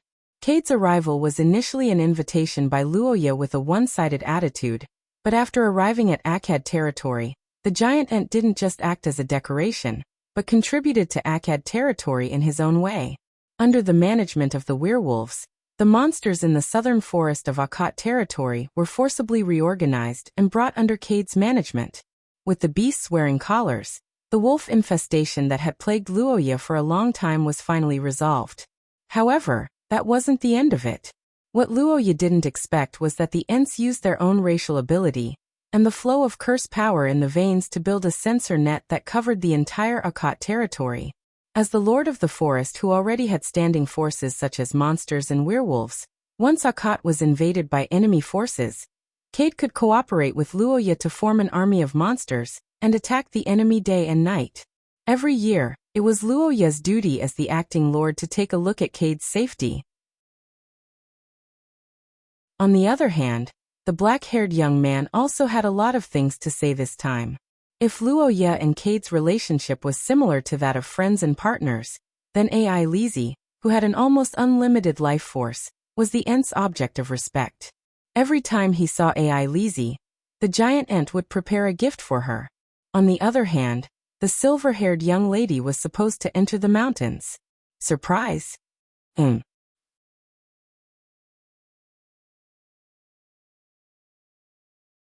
Chapter 524. In the forest, The black-haired young man was drinking and chatting with the giant ant while using the source substance in his body to contact the witch queen on the other side. His expression showed that he had no intention of giving up. Originally, the ancient gods were already dead. The only reason they could move about in the modern world was because they had signed a contract with Luoya. Even in the worst-case scenario, Altacia would be completely lost and return to her dormant state before she met Luoya. Unlike the Gulen Dayer's reticence and the Pei Tila's silent protectiveness, Altacia's personality was like an interpretation of the nature of a witch. She did as she pleased and often came out to interact with Luoya privately. Occasionally, they would also have a battle of wits and courage, which added a lot of fun to the young man's life. Under such circumstances, Luoya naturally wouldn't be indifferent to the disappearance of the witch queen. And as long as the result of being separated for a long time didn't result in death, Luoya was confident that he could find the ancient gods even if they were temporarily lost. The moment that inexplicable feeling appeared in Luoya's heart, the black-haired young man's body froze and his eyes widened. But before Luoya could grasp the exceptionally familiar aura, that little bit of feeling had already dissipated into nothingness. It took the young man a moment to understand what had just happened. But everything was almost gone in the blink of an eye. Only Luoya's surprised cry could be heard in the silent forest, which even made the young man doubt the authenticity of the feeling. And seeing Luoya's reaction, the tall ant asked about the situation. The channel to the witch queen on the other side had traces of curse power, which meant that Luoya had indeed come into contact with Altacia's channel in an instant. But what puzzled the young man was that the source substance of the crown not only had traces of coming into contact with the ancient gods, it also had traces of resisting some other power. The moment he understood this fact, the black-haired young man understood that Altacia was probably in trouble. And this was also the reason why Luoya couldn't get in touch with her. The witch race is a strange race. Although they are a race, they don't seem to be connected to each other. No one knows the details of their situation, so I can't deduce what happened to the ancient gods who signed a contract with you. Maybe that's the case, but if it's really an external interference, then I'm afraid that things will be troublesome. Troublesome? What you mean is home advantage. I understand that, but if that's the case. To be honest, at this point, the evil forces left behind by Shiya and Luoya more or less had some grudges against each other, so it wasn't strange for them to make a move. But fortunately, based on the connection of the channel just now, Luoya could be sure of one thing, and that was that Altacia should be trying her best to restore the connection between the two of them, and there should be some progress. The black-haired young man estimated that the two of them should be able to successfully reunite in a week at most. As for what exactly happened, he could only wait until then to ask Altacia personally. I'm sorry, big brother. There's a problem with the surprise I prepared. Ai Lizzie said as she lowered her head slightly, blaming herself for not being able to fulfill the promised gift. The black-haired young man saw this and comforted her. Although he was curious about what the gift was, he didn't ask. Instead, he handed Ai Lizzie a small bottle of warm honey wine to warm her body. Leaning into the young man's embrace and drinking the warm honey wine, Ai Lizzie's face revealed a sweet smile. On the other side, the tall ant, as usual, saluted Ai Lizzie and presented her with a gift. Luoya didn't say anything. Although the young man didn't know what a great existence was, he understood that it probably had something to do with Ai Lizzie's son of pale silver bloodline. In fact, Rose Dawn's member, Juliana of the blood breed, also admired her. But it was worth mentioning that this time, after Ai Lizzie broke through to Source Rank 3, the feeling she gave off was slightly different. Under the illumination of the silver moon, the girl's temperament had an additional layer of mystery, and the young man could also feel that the tall ant's attitude was more respectful this time. After visiting the ant and consolidating the alliance, Luoya's mission was considered complete. There were only a few days left until the end of the year. The next morning, the convoy set off. Under the young man's command, the convoy no longer had any scruples and headed towards Akate City at full speed. A few days later, in the mansion of the Marquis of Akate City, the black-haired young man looked at the familiar room and leaned on the sofa to relieve the fatigue of the journey. Beside the young man, a silver-haired girl held a teacup in her hand and gently blew on it, taking small sips to warm her body. Luoya Akate defeated the monsters that were thought to be invincible for a long time. 6 disasters. And made a great contribution to the human race. This news had gradually spread throughout the various countries, and in the headquarters of the Akate family, Akate City, this news was even more well known. However, during this period of time, their own feudal lord actually defeated and killed one of these monsters. This news was undoubtedly exciting, and it also gave everyone in Akate City a huge sense of security. Even in the Akate mansion, they could still hear the noises of the people on the streets. This was quite incredible for Luoya and the others. After all, the Akate mansion was not small, and was quite far from the downtown area. In previous years, even during the new year, the noises of the people protesting could not reach here. Young master, do you want to turn on the mute barrier? Feeling the joy of the people outside the window and the liveliness on the streets, the black-haired young man was also affected. He stood by the window and looked into the distance with a smile as he rejected Anna's suggestion. On the other side, the silver-haired girl listened to the noises from afar and smiled. Work hard. But ever since I went to St. Freya Academy, I haven't been in the territory much. In the past 2 years, because of the changes in the external environment, the invasion of the mutants, and the attacks of the cultists, the black-haired young man was too tired to deal with them. He really had no spare energy to work, and the direct impact was that the economic growth rate of Akate City had slowed down a little.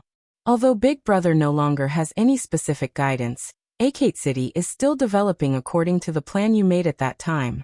In the end, the implementation of reforms, the construction of roads, the trade with Loche, these policies that made the territory prosperous were all made by Big Brother, so of course the credit goes to Big Brother. Because of the invasion of the mutants in the east, a large number of young people joined the army, so the economic development of Akate City was slightly slowed down. But even so, we are still the best developed territory in the theocracy. I can guarantee this to Big Brother.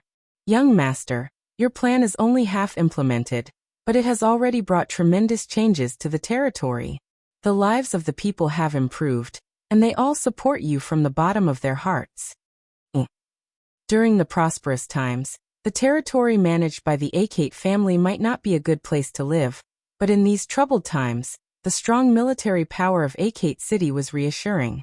And after Luoya kept creating history, he became the new benchmark of the Akate family after Kadia, who was not in the territory most of the time. Akate City, Akate Mansion. These were things that Luoya couldn't give up, and if there was an enemy that threatened his family, they would be dealt a heavy blow by the young man. Anna, how long until father returns? I see. When Luoya was still young, the black-haired young man had discussed the future with Kadia. At that time Luoya, who hadn't awakened his bloodline, wasn't favored by Kadia, so the Marquis only gave him one mission, and that was to live. But even so, after reaching adulthood, Kadia had urged Luoya several times, especially after the war between the humans and the mutants. Leaving behind an heir had become the political correctness of the nobles of various countries. Looking at the silver-haired young girl beside him, Luoya's expression became strange, but just in case, the young man still decided to say some words and inform AI Lizzie in advance to reject any ridiculous requests that might come. Thinking so, the young man smiled and looked confidently at the silver-haired young girl beside him, and said softly, AI Lizzie, there's something I want to discuss with you.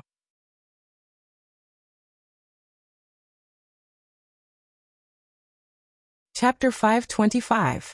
In Xia, the relationships between countries were often twisted and complicated. For example, the Austin Empire, which inherited the legacy of the previous generation, and the Saint Mestre theocracy, which rose to prominence in the future. One had a large population and a large territory, while the other was strong and had a large number of followers. In the thousands of years of history, both sides had been in a state of open strife and secret strife, which affected each other's policies. However, even if the two countries had completely different cultural traditions, the policies of the same period were basically the same. Moreover, the upper echelons set an example, and that was the population policy in a time of chaos. In Luoya's previous life, no matter how many people there were, It would only increase the labor force corresponding to the number of people. However, in Shia, as long as one lucky person won the lottery and gave birth to an extraordinary genius, it was very likely that it would have a certain impact on the entire country in a short period of time.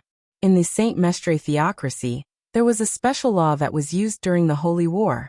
One of the laws was aimed at the nobles, and it was extremely strict. It required them to have children before the age of 20, or they would face severe punishment.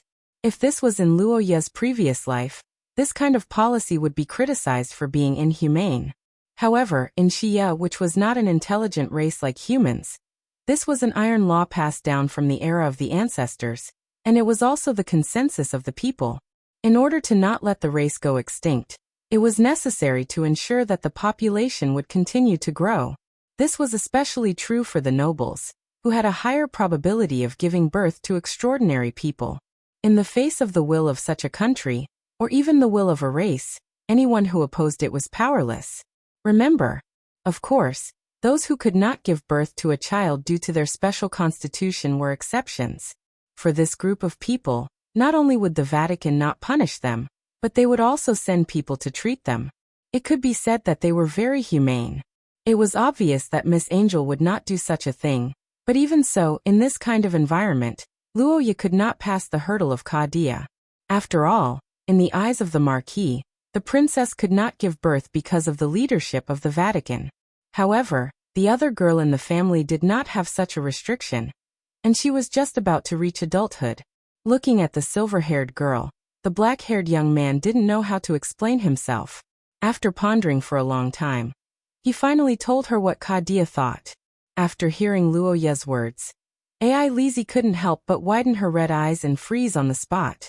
Hearing Luo Ye's insinuating words, Ai Lizzie asked in surprise. The black-haired youth couldn't help but sigh helplessly. The black-haired youth looked at the girl, his heart filled with guilt. He felt that Kadia had been too hasty this time. However, what the youth didn't know was that Ai Lizzie's thoughts were completely different from his. Blinking her eyes, the silver-haired girl once again understood Luo Ye's words. She couldn't believe it for a moment. Could a pie really fall from the sky? How could he win while sitting at home? Once they got married, Ai Lizzie could easily overcome the problem that had been hindering her for a long time, which was her sibling relationship with Luo Ye.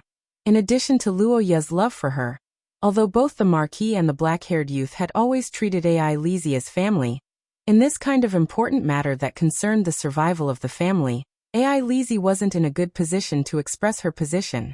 Putting aside the fact that Luo Ye was the successor of the Akit family, Ai Lizzie, as an adopted daughter, rebelled against Kadia's orders. This wasn't good in the eyes of the outside world. Ai Lizzie, don't feel pressured. Just say what's in your heart. I believe that Father will still consider our words. Unsure if it was because of the consolation, after hearing Luo Ye's words, the silver-haired girl's eyes flickered with a determined look. Seeing this situation, the youth heaved a sigh of relief, as if everything was finally settled. However, although Luo Ye was opposed to making a move on Ai Lizzie, the black-haired youth's attitude was very clear. He firmly opposed it, and even ignored the girl's opinion. But no matter what, to the black-haired youth, this hurdle of his father was something that he had to overcome. After a series of preparations, the confident Luo Ye finally welcomed the day of Kadia's return. The return of the overlord of Akate City, Kadia Akate, set off a storm in Akate City during the new year. For ordinary people, stability meant everything in troubled times. Kadia was naturally welcomed by the people, but compared to Luo Ye, the scale of the welcome was slightly smaller. However, this wasn't because Kadia wasn't good enough, but because Luo Ye was too good. On the other hand, there was a difference in the age of the supporters of both sides. As the next overlord, Luo Ye's supporters were mostly young adults who benefited from the development of the territory, especially among the women. On the other hand, Kadia's supporters were mostly composed middle-aged and elderly people. Therefore, the way and atmosphere of both sides were completely different. Different crowds and different ways of welcoming made it difficult to distinguish between the two sides. However, whether it was Luo Ye or Kadia, this wasn't important. Right now, the father and son were focused on other things. This time, Kadia didn't return home without a purpose. In fact, the Marquis who was at the front line could choose not to come back. However, when he thought of his hometown that was empty, Kadia's heart trembled. He had no choice but to come back. The Marquis still remembered that a few years ago, at the same table, Kadia looked at Luoya who was being fought over by several talented girls. He felt that his son's method of picking up girls was unfathomable. No, strictly speaking, the youth didn't do nothing. It was better to say that he had achieved a lot. However, when it came to relationships between men and women, the youth was unusually rigid. Simply put, he was too restrained. Regarding this point, if the Alcott family was a prosperous family, Kadia would be quite satisfied. After all, it would be a big problem to have an illegitimate child. However, in the Alcott family, Luoya's overly good moral character made Kadia's head explode. There are so many good girls. Even if it's Rochit's child, it doesn't matter. What kind of situation is this? As a widower who had been single for more than 10 years, Kadia's degree of purity was better than Luoya's. Naturally, there was nothing to criticize. However, the Marquis thoughts didn't change. With a slight sigh, Kadia looked at the youth with a rare look of disappointment. However, when he saw the girl beside the youth, Kadia's heart slowly calmed down. But for Ai Lizi Alcott, there was no such worry at all. In a situation where both of the Alcott family members could go to the battlefield, Ai Lizi absolutely couldn't go to the front line. Looking at Ai Lizi who sat quietly beside the youth, Kadia's expression gradually calmed down. Putting down the teacup, the Marquis looked at the two children and asked about their recent situation. The battle was really difficult. I was slightly injured, but now I have basically recovered. For the soldiers who fought on the front lines, it was almost instinctive for them to be concerned about logistics and supplies. Currently, the Human Alliance's largest supply depot was the Ross Commercial United Nations. And from the Alcott family's perspective, the Ross Commercial United Nations was an inseparable military and economic partner. Father, this time when I left Rochit, Uncle Bruce asked me to bring you a letter. It should be a handwritten thank you letter. It contains the reward provided by Rochit's side to thank us. Looking at the letter that Luoya handed over, the black-haired middle-aged man curled up the corner of his mouth and received it. After roughly reading it, Kadia's face revealed a rare expression of surprise. And the reason was very simple. Rochit's reward was too generous. Kadia, who was originally worried about Luoya's injury, immediately betrayed himself after reading Bruce's handwritten letter. He no longer mentioned Luoya's injury. Taking advantage of this opportunity, the black-haired youth also made a request. Let's meet. That child has also suffered this time. No matter what, you still have an engagement. However, as the saying goes, there are pros and cons. Although Luoya fulfilled his promise, this was not the Rochit family, but the Alcott family. The silver-haired girl beside Luoya pouted at this time. Seeing this situation, the black-haired youth looked helpless and hurriedly threw out a new topic. The black-haired youth said so he explained the discovery of Master Andrew and the situation of the ancestors' remains. And just as Luoya guessed, Kadia's face suddenly turned gloomy and serious, showing a rare strong hostility. After listening to the explanation, the Marquis, who learned that the cultists were actually eyeing the Alcott family, the most scarce resource, could not bear it anymore. With a gloomy face, he decided to send out troops on the spot, and decided to join forces with Rochit to encircle and annihilate the remnants of the Saint Heroes Society. Praying in Shiya's temple was a very appropriate way to handle this matter, and it calmed the Marquis' heart a little. However, when he heard that this ceremony was for 3 people, Kadia's expression became subtle. After thinking for a while, the Marquis looked at Luoya and said, "Well, I understand. I'll arrange it later." Huh? In the face of Kadia's sudden change, the black-haired youth could not help but blink with a puzzled look on his face. However, his son's puzzlement did not make the Marquis' face change. Kadia looked at Luoya's golden eyes and asked solemnly, "This, to completely eradicate the Saint Heroes Society and avenge them?" After listening to Luoya's answer, Kadia first nodded, then shook his head and continued, "Inheritance? Father, you mean?" One of the reasons I came back this time is to remind you to take action and fulfill your obligations. The holy war of the theocracy. Hearing the Marquis' words, the black-haired youth was unmoved on the surface, but he was not surprised in his heart. Beside Luoya, the silver-haired girl suddenly raised her head and looked at the middle-aged man who spoke. Father, I know about the holy war, but isn't this too sudden? And Ai Lizzie and I are not ready yet. Listening to Roja's excuse, Kadia couldn't help but ridicule him in her heart. If it was something else, then it's possible to sharpen one's spear at the last minute. But when it comes to the biological instinct of reproduction, then any normal male would be like a dragon. Not to mention, it's not like the noble didn't teach them physiology. Although the Marquis was quite anxious about the offspring, as a father, Kadia still respected Ai Lizzie's personal wishes. The girl and Luoya's relationship was not a problem, but the matter of having children seemed a little too early for the girl who had just reached adulthood, so he should ask her first.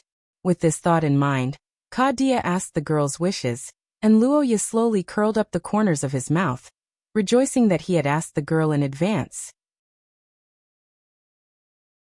Father, I think it's indeed a little inappropriate. After hearing Ai Lizzie's words, Kadia could not help but let out a sigh. But before the Marquis could withdraw his suggestion, Ai Lizzie's shy voice sounded again. If it's children, at least 2.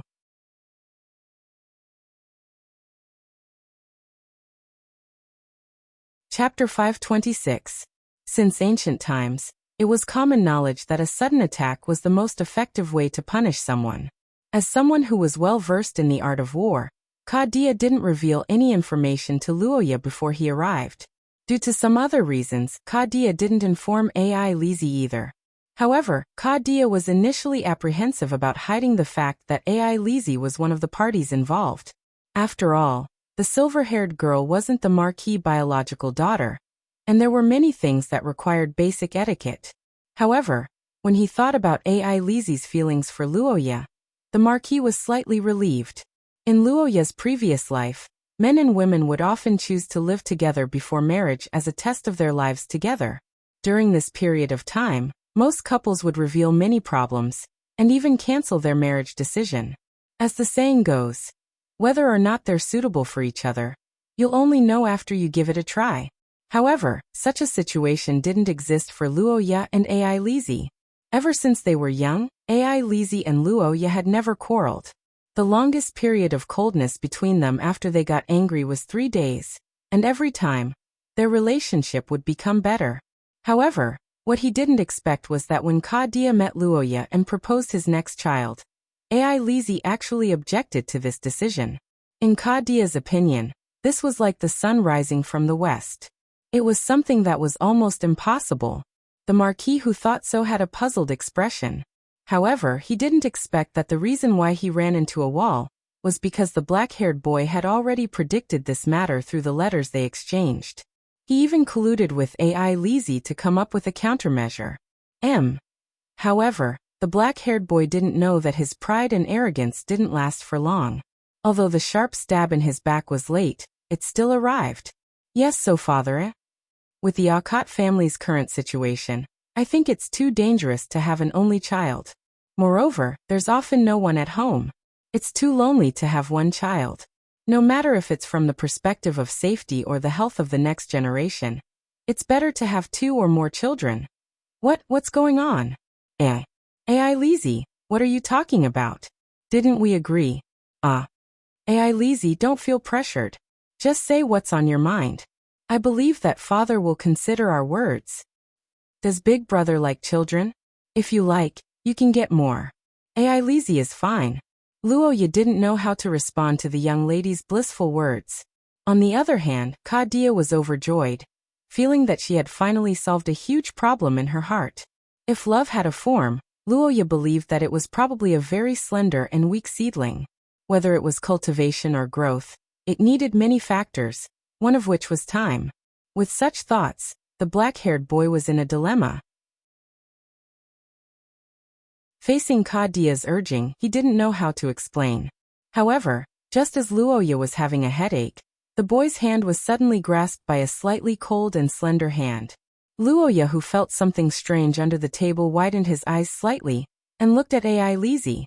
The silver-haired young lady took advantage of the time when Kadia was drinking tea to secretly wink at the boy. Her red eyes were filled with slyness.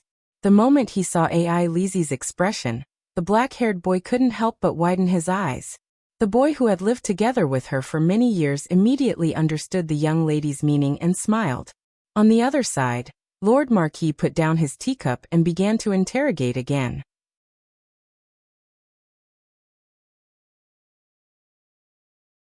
Chapter 527. In front of the entrance of Akat Mansion, a black-haired young man and a silver-haired young lady were chatting. Their impeccable appearance could be called a perfect match. Not far away, Anna and the other maids were carefully observing the movements between the two. In front of the door, the black-haired young man said something that made the silver-haired young lady blush. Although Anna and the others were curious, they couldn't pry. However, they were certain that something good must have happened to Ai Lizzie. Before this, no matter what means Ai Lizzie used, such as the activation of life energy or the conversation between her and Ai Lizzie, Luoya had never expressed her feelings for the two. She only avoided the topic by saying that Ai Lizzie was still a child. This time, Kadia assisted Ai Lizzie in breaking through the tower. Although Ai Lizzie was happy to receive support, she wasn't very optimistic about the outcome. But what the young lady didn't expect was that Kadia's words seemed to have some effect on Luoya. It led the black-haired young man to take a step closer to the relationship between the two and spoke his thoughts. The black-haired young man said so with a serious expression, clearly expressing the importance he attached to Ai Lizzie, and the silver-haired young lady also understood this point. Although Ai Lizzie didn't dislike the fact that a mother's status depended on her child, if the person she loved her more than anything else, even to the extent of having a child, it was naturally the best. Compared to a love centered around Ai Lizzie and a love centered around a child, the former was obviously more blissful. Bro, if that's what Big Bro thinks, then I support you. Let's pretend to be father for the time being. With a smile on his face, the young man gestured to the silver-haired young lady. Ai Lizzie blinked and nodded, placing her slender little hand in Luoya's palm. Finally, I temporarily gave up on Ai Lizzie's idea of having children, but what should I do in the future? Although Ai Lizzie was technically fine due to her bloodline, Luoya still felt that it was too much of a stretch. Luoya, who had doted on Ai Lizzie since she was young, couldn't bear to see Ai Lizzie suffer. Moreover, judging from her age, Ai Lizzie had just reached adulthood and hadn't finished puberty yet. Elder brother? Hiding his thoughts, the black-haired boy and the girl chatted for a while. Soon after, Kadia also came downstairs and the group got on the carriage. Luoya and Ai Lizzie naturally shared the same carriage. On the other side, Kadia looked at the two children who sat together naturally and smiled helplessly. He didn't understand why they needed an old man like him to assist them when they were already so close. Originally, the main cities of the 5 major aristocratic families were second only to the holy capital. In the past, due to the poor economy of Akate territory, Akate City wasn't very prosperous. However, with Luoya's reforms, Akate territory was revitalized, and as the main city, Akate City also became more and more prosperous. This situation continued until a year ago. After the civil war in the theocracy ended, the 5 major aristocratic families that had been passed down for thousands of years became 4. The Eric family was destroyed and their territory was divided. With the addition of this flow of people, Akate City could be said to have made up for its last shortcoming. It quickly began to be reborn, becoming a big city with people and money in one fell swoop. Its comprehensive ranking jumped to second place in the theocracy. The main labels were trade, stability, and the construction of the city also ushered in a wave of climax. After solving the problem of quantity, the next test was quality. In the theocracy of Saint Maester, when it came to city construction, there was one thing that couldn't be ignored, and that was the local church.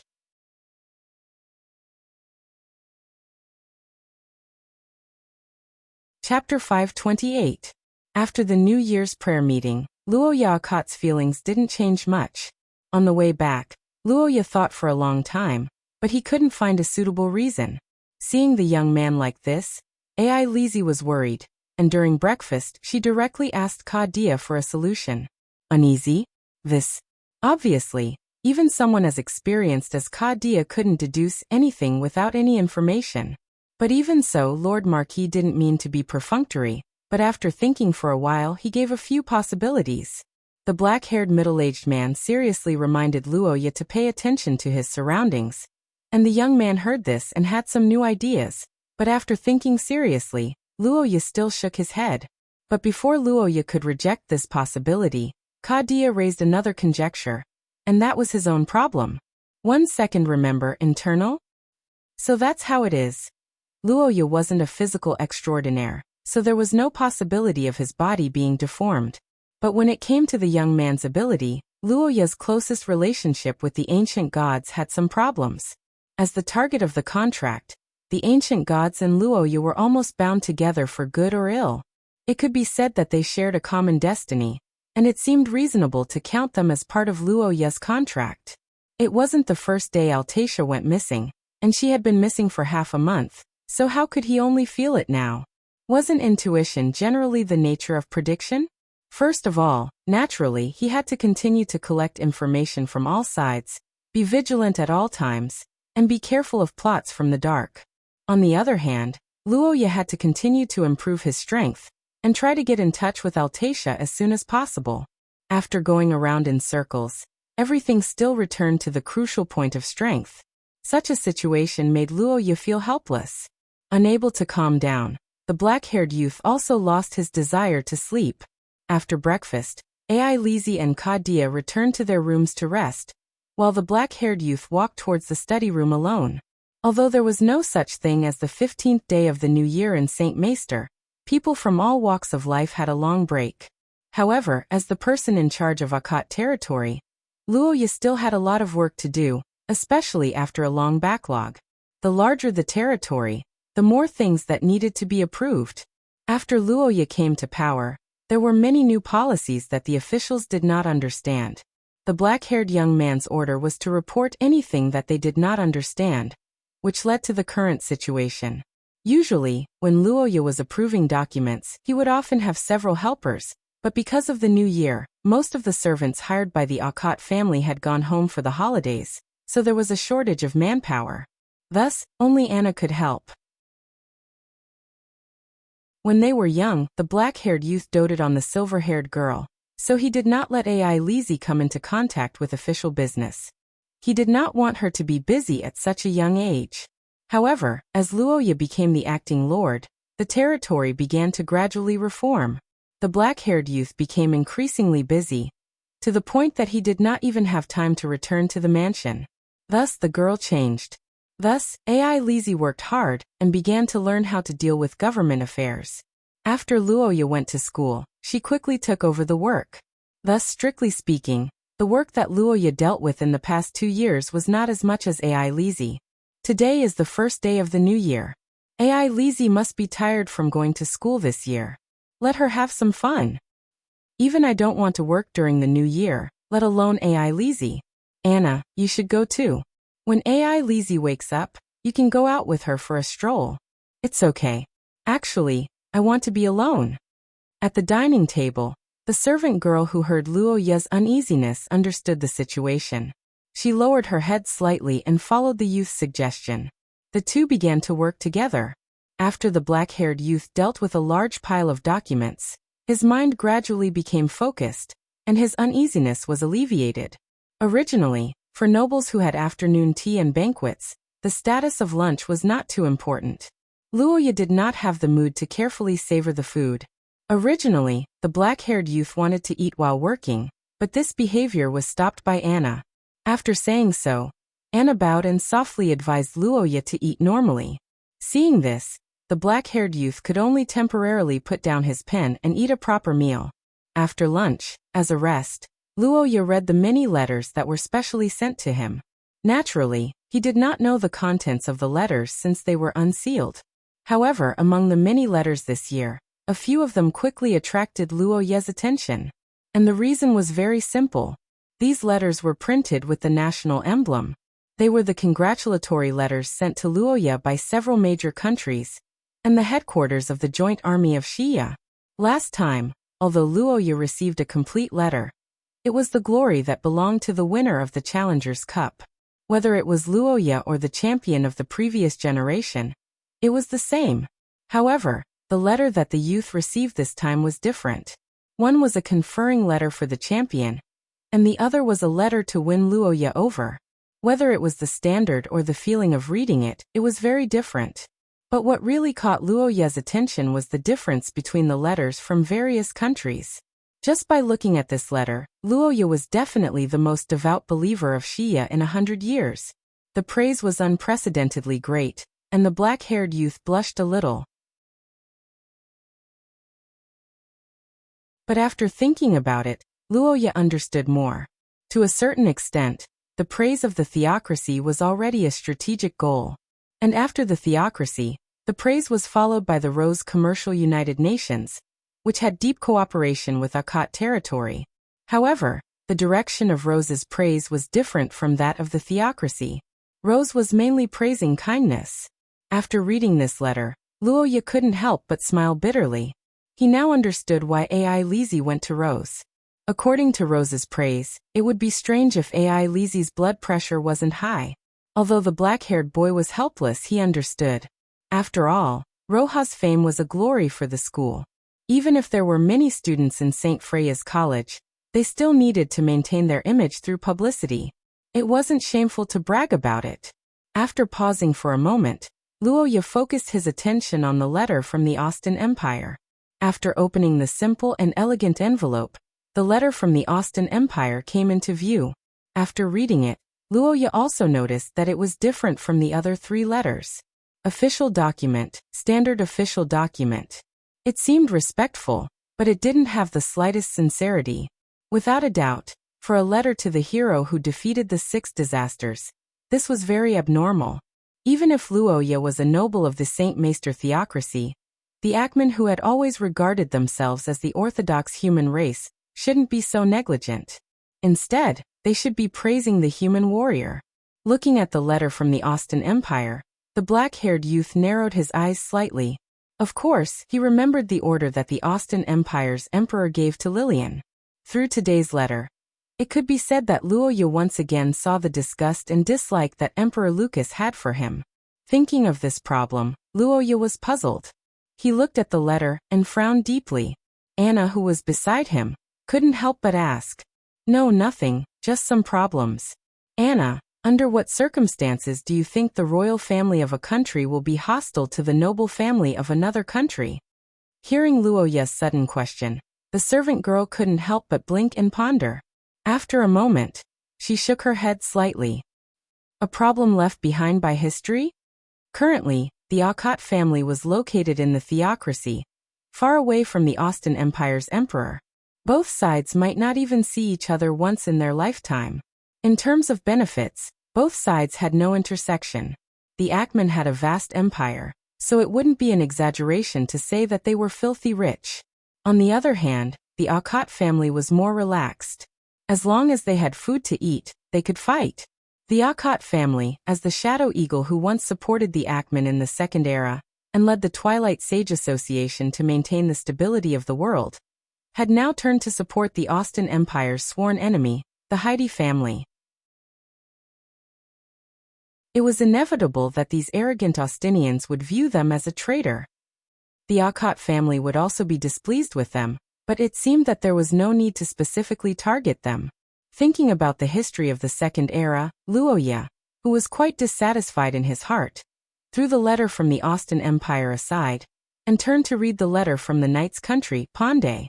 However, what the youth didn't expect was that as soon as he opened the letter, a person's name appeared before his eyes. Friedrich Cambernet.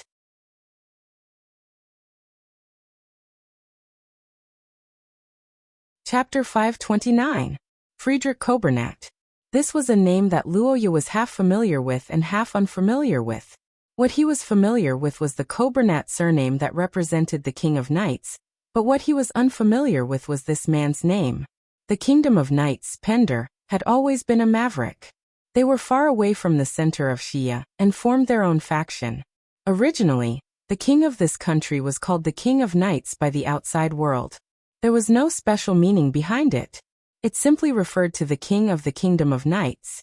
However, this custom was changed by this generation's king. And the reason was very simple.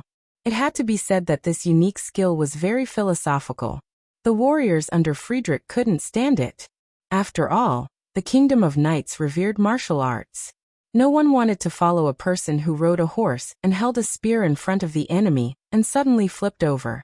In fact, if it wasn't for Friedrich's identity, he would have been kicked back home long ago. As an extraordinaire, body mutation was inevitable. After mutation, one's strength, speed, coordination, and so on would increase greatly, especially for a knight-type extraordinaire who relied on their physical body. Even if it was a source rank 5, it would not be easy for them to fall off their horse. That's right. Because he couldn't ride a horse, Friedrich didn't ride a horse anymore. Instead, he became an infantryman. From then on, he only specialized in one thing, cutting people down. And it turned out that he succeeded. From then on, no matter how stubborn a traditional conjurer was, they didn't dare to look down on the kingdom of knights. Friedrich became a sword saint and left his name in history. He jumped out of the kingdom of knights convention of only having a king of knights. Although Luoya didn't know what Friedrich's codename was, he should be from the same generation as Guardian Antonio. They were both the last generation of the Twilight Sage Association. Because of this, the two of them had a good relationship. They had even gone through life and death together on the battlefield against the mutants. But Roja had to say that although he heard about the King of the Knights country, and even received his help, he didn't have any contact with him. So when he saw the name of the King of the Knights country, he couldn't help but be surprised. This letter from the King of the Kingdom of Knights, Friedrich, could be said to be completely different from the other letters. Compared to the previous letters that bragged about Luoya, this letter lacked a lot of praises. However, it didn't have the alienation of the Austin Empire. Instead, it was like a spring breeze. However, if that was all, Luoya would only sigh that Friedrich was a good comrade of the Twilight Sage Association, and a good senior to Luoya. What really surprised him was the other contents of the letter. Friedrich Luoya. Luoya, the king of the sword saints, proposed Luo Luoya, and Luo Luo Luo Luo. Luo Luo Luo Luo Luoya, and Luo Luoya Luo Luo Lin. After reading this paragraph, the black-haired young man was dumbfounded. He didn't expect Friedrich to come up with this idea. At the same time, his heart was filled with the desire to ridicule him. Although the Kingdom of Knights' influence in the Kingdom of Knights was relatively small due to its remote location, and the fact that it didn't mingle with other countries like Xia, in terms of combat strength, the group of muscles from the Kingdom of Knights wasn't weak at all. In fact, they were ferocious. Regardless of military strength or population, the Kingdom of Knights was a veritable superpower. As the royal family, the Coburnets and Akate families were in the same boat to a certain extent. In this generation, Wilhelmina was the only descendant. If Miss Wyrem were to meet with an enemy and something were to happen to her, the Kingdom of Knights would definitely be affected. In this special period of the war against the mutants, it might even affect the entire human war. To put it simply, it was full of respect. It wasn't the kind of respect that was exaggerated. Instead, it came from the bottom of his heart, extending from the history of the royal family. Not only that, but it also had the care and concern of putting himself in Luoya's shoes. He had to reject it, but the way he rejected it was a little more tactful. After the Challengers Cup ended, Luoya didn't see Wilhelmina again after bidding farewell to her in the academy. The reason was naturally because of the Human Alliance Conference. After the conference, Wilhelmina didn't return to St. Freya Academy. Instead, she applied for a mission remotely and directly supported the battlefield.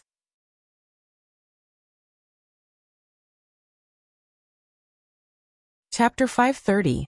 The black-haired young man chose to soothe the unsettled emotions in his heart by working. This could be considered one of his methods, but it didn't mean that Luoya didn't carry out the plan he made last night.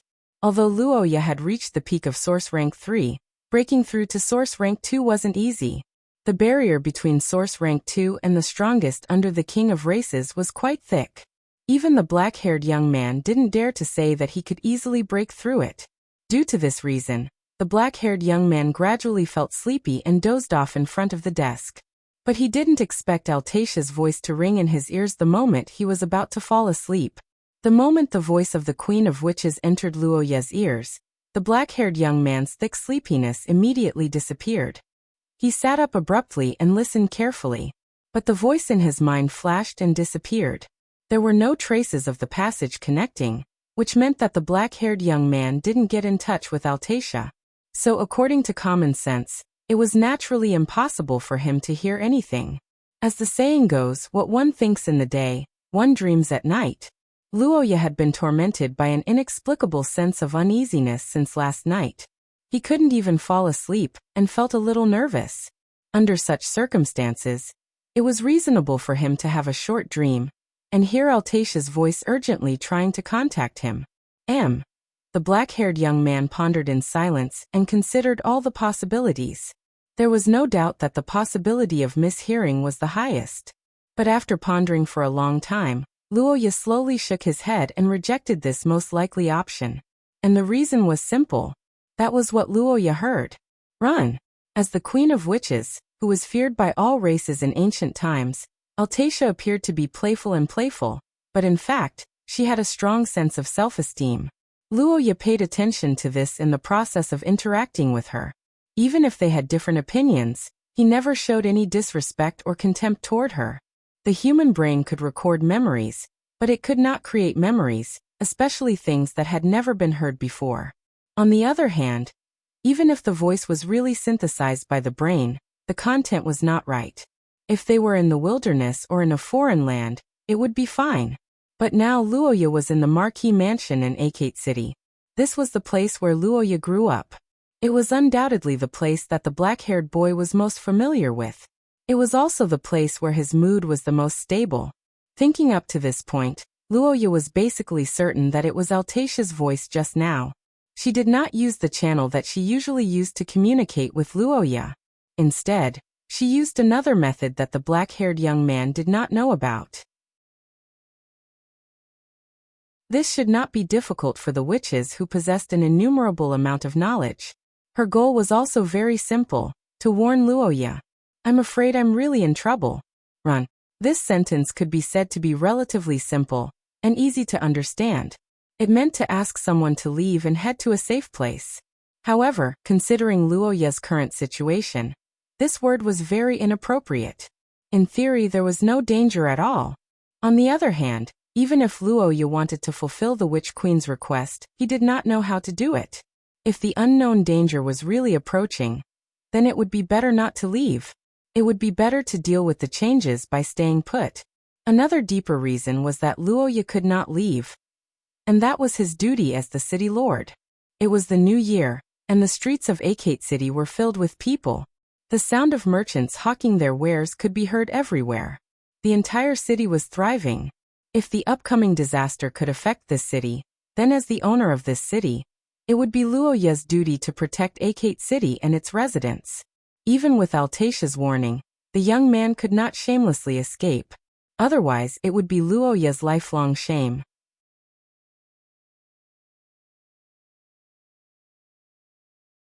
Chapter 531. The streets of Audiobook City were very lively this year.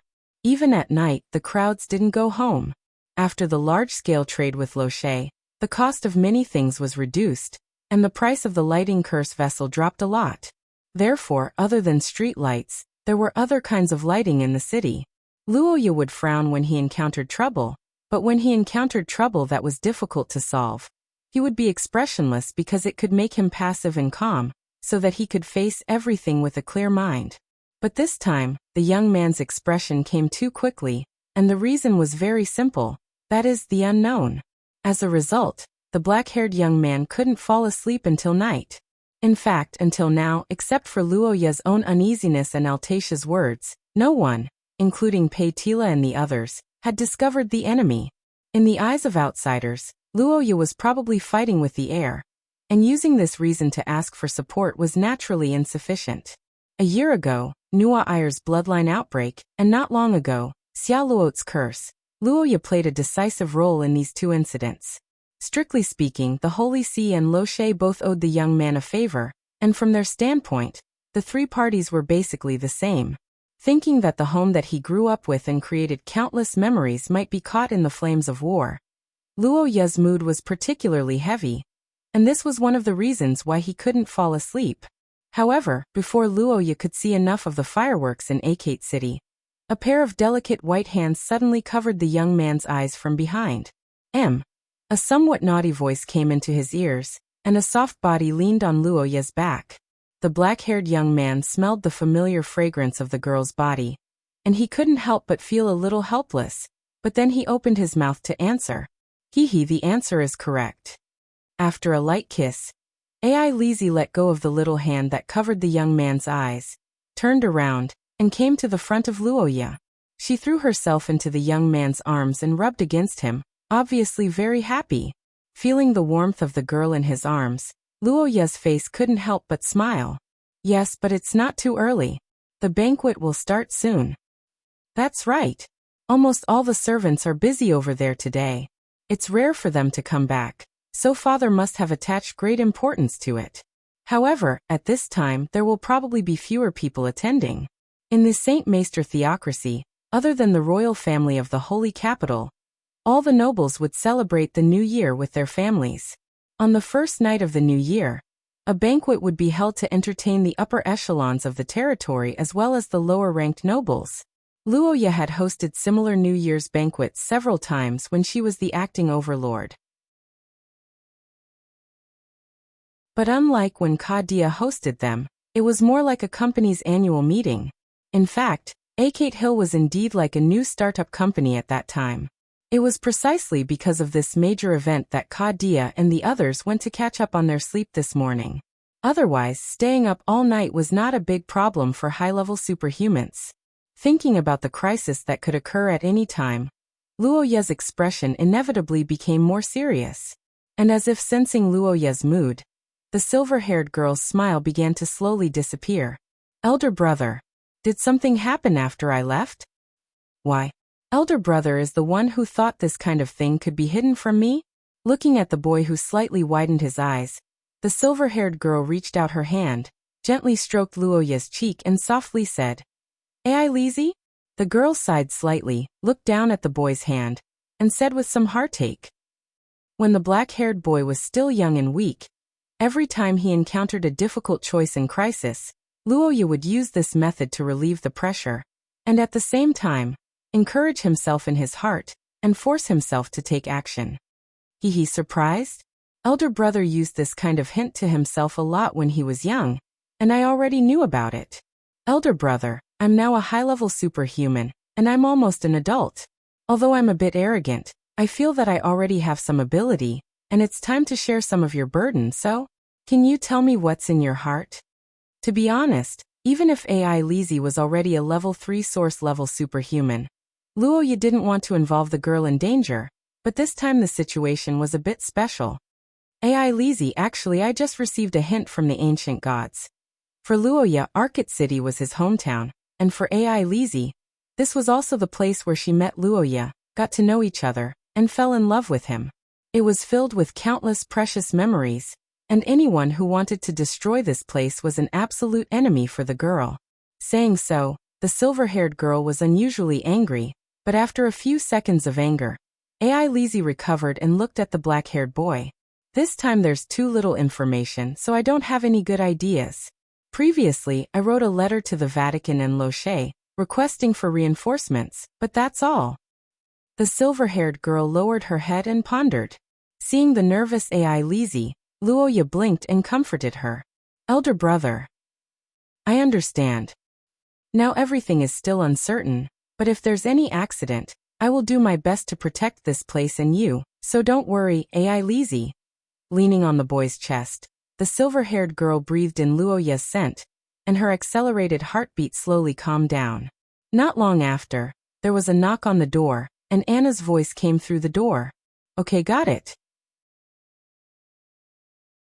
No matter the situation, the black-haired boy always had a smile on his face, treated people politely, and didn't lose his dignity at any banquet. In addition to his handsome face, which was determined by his genes, he could be said to be the perfect heir.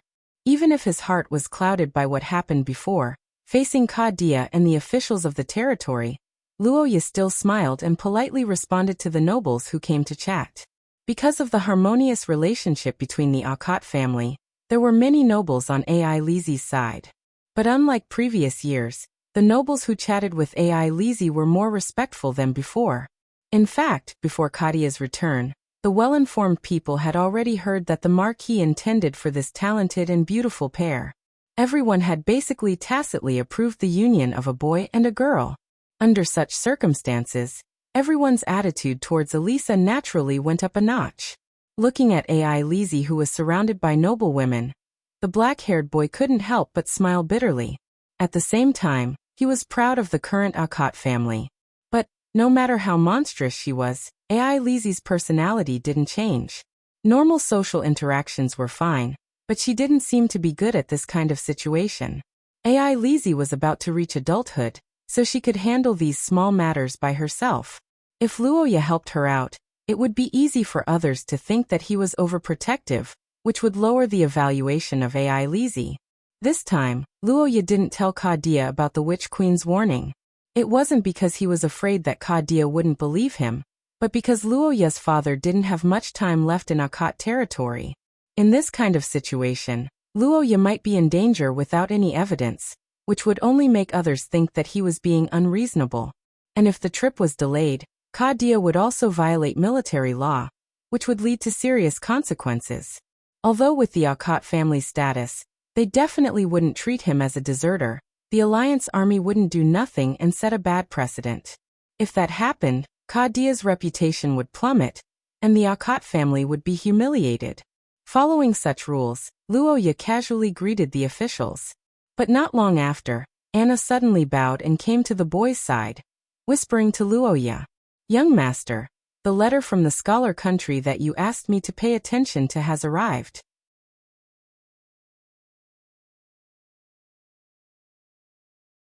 Chapter 532. Luoya expected that she would be busy dealing with government affairs after returning to the Akat family. However, a person's energy was limited. Since she had to shift her attention to the Akat territory, it was inevitable that she would pay less attention to the outside world. As a personal maid who had accompanied Luoya since he was young, Anna was destined to never betray him. Therefore, Luoya left all the important documents and matters to her. In the banquet hall, the maid walked through the crowd with a gentle bow. The nearby officials politely made way for her.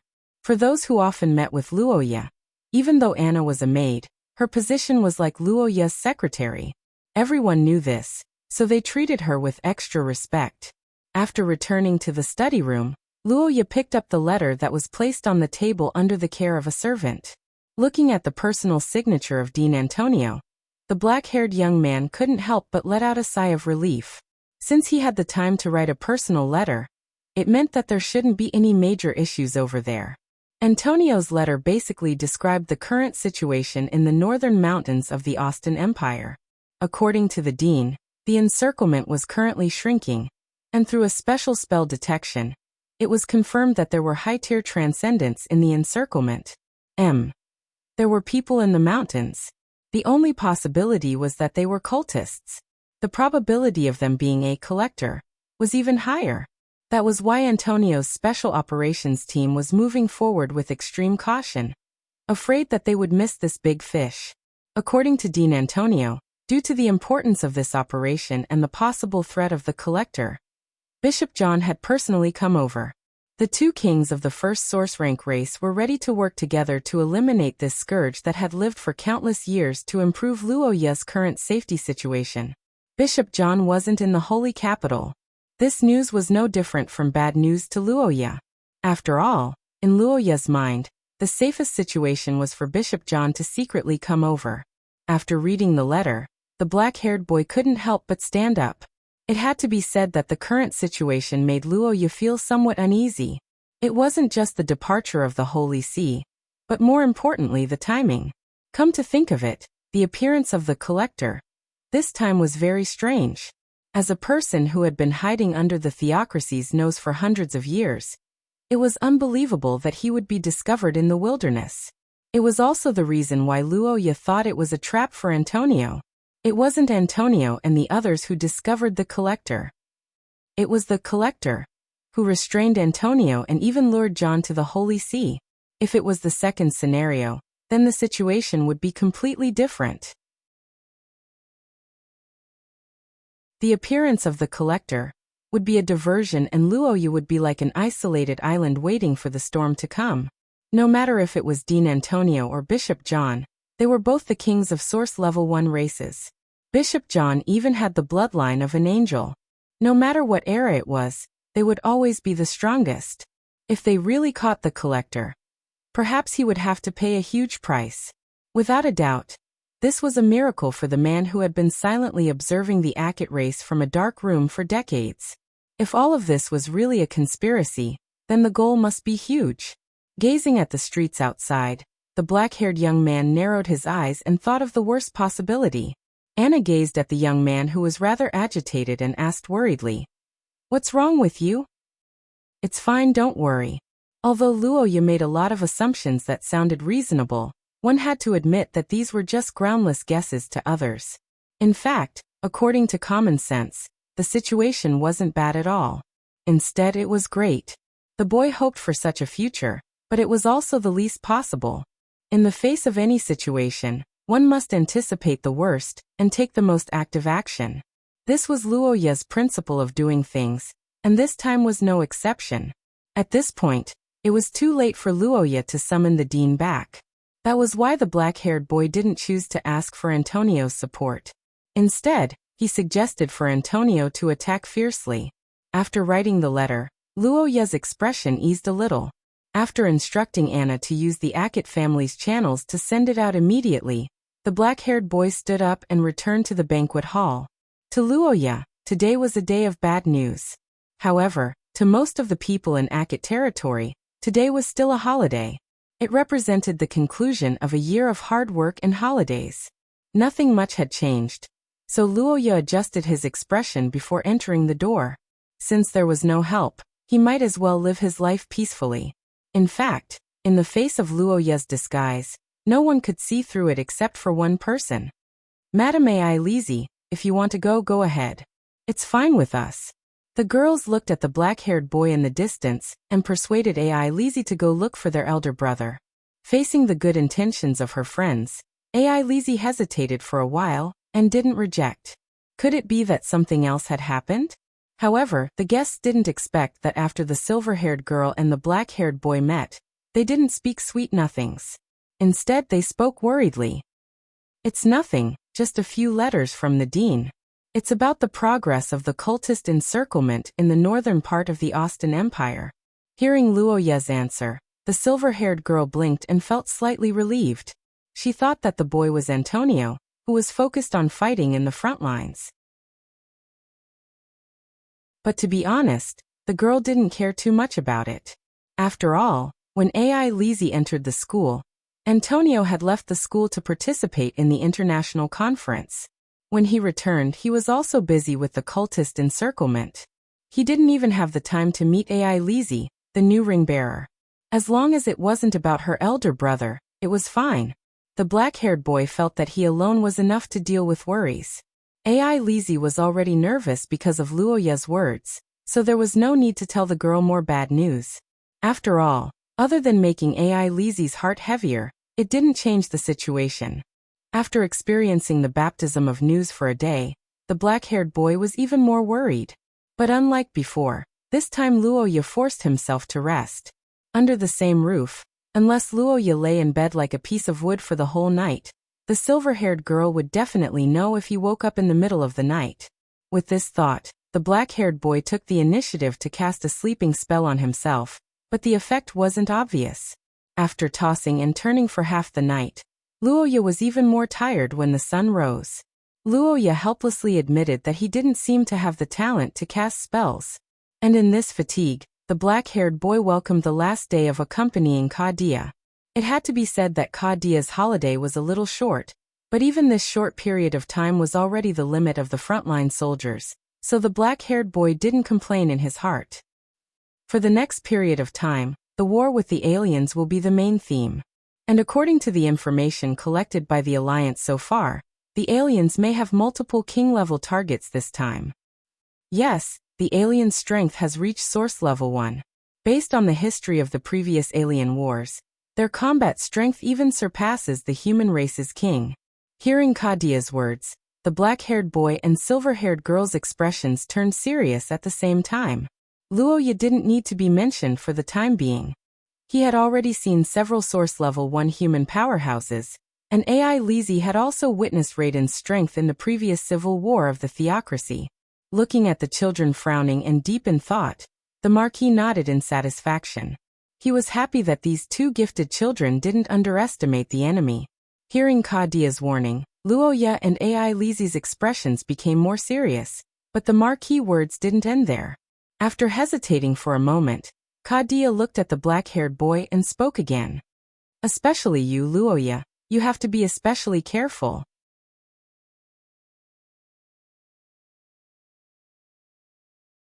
Chapter 533. Ever since he was a child, Luoya felt that he had always been targeted. From the girl who might destroy Luoya to the cultists who had a feud with the Akot family. All of them were potential threats. The mutants, a group of brainless people wandering in the wild. How could they have a feud with him? Father, do you mean that my brother is being targeted by those monsters? It's not my opinion that the mutants might be harmful to the Akot bloodline. It's the prediction of the Intelligence Analysis Department of the Joint Army. And the reason is very simple. It's the connection between the mutants and the Savior. Know yourself and know your enemy, and you will never be defeated. Although this sentence did not exist in Shia, as long as one was an outstanding military strategist, the enemy's thoughts could be roughly followed, and they would often have the same idea, especially when facing a powerful enemy. As the organization that commanded the entire human race to fight against the mutants, the headquarters of the Joint Army gathered a group of scholars who had been studying the mutants for many years. Most of them were from the country of scholars, but they were stationed in the eastern region all year round, carrying out in-depth research on the mutants in all aspects. The eastern region was not a good place. Compared to the capital of the country of scholars, Leinster, it could even be called a barren land. These scholars abandoned the preferential treatment of the country of scholars, and took root in the poor border all year round to study the enemy. Once accidents happened, they were often injured or killed. In peacetime they were obviously not valued. In the past 1,000 years, human beings had a considerable understanding of the mutants through continuous analysis. Whether it was resistance or living habits, they could be said to have a comprehensive understanding of the mutants. However, the source of the mutants had always been an unsolved mystery. Among them, the relationship between the mutants and the revival of the Savior was also one of the key points of their attention. Luoya was not surprised by this. How could such a group of old people forget the humiliation of the past? Because of this, they were very sensitive to the relationship between the Savior and the fallen. Doubts about the relationship between the two had long appeared within the upper echelons of human beings. Kadia's face was serious as he said this, while Roja frowned deeply after listening to the Marquis's words. Luoya's taunt face was still an advantage when fighting monsters and leveling up. However, if he encountered the king-class mutants that Kadia mentioned, he would be in an extremely dangerous situation. He might even be targeted by the mutants' army. At such a time, knowing how to use troops was very important. After hearing Kadia's words, Luoya and AI Lizzie naturally paid more attention to military theory. After a series of sand table battles, Kadia was satisfied with their results. The Marquis was very happy, and Luoya was even more relieved because the sand table battle with Kadia was just an ordinary military game. On the actual battlefield, Luoya still had many tricks up his sleeve. After successfully passing the test, Kadia instructed the two to continue improving themselves.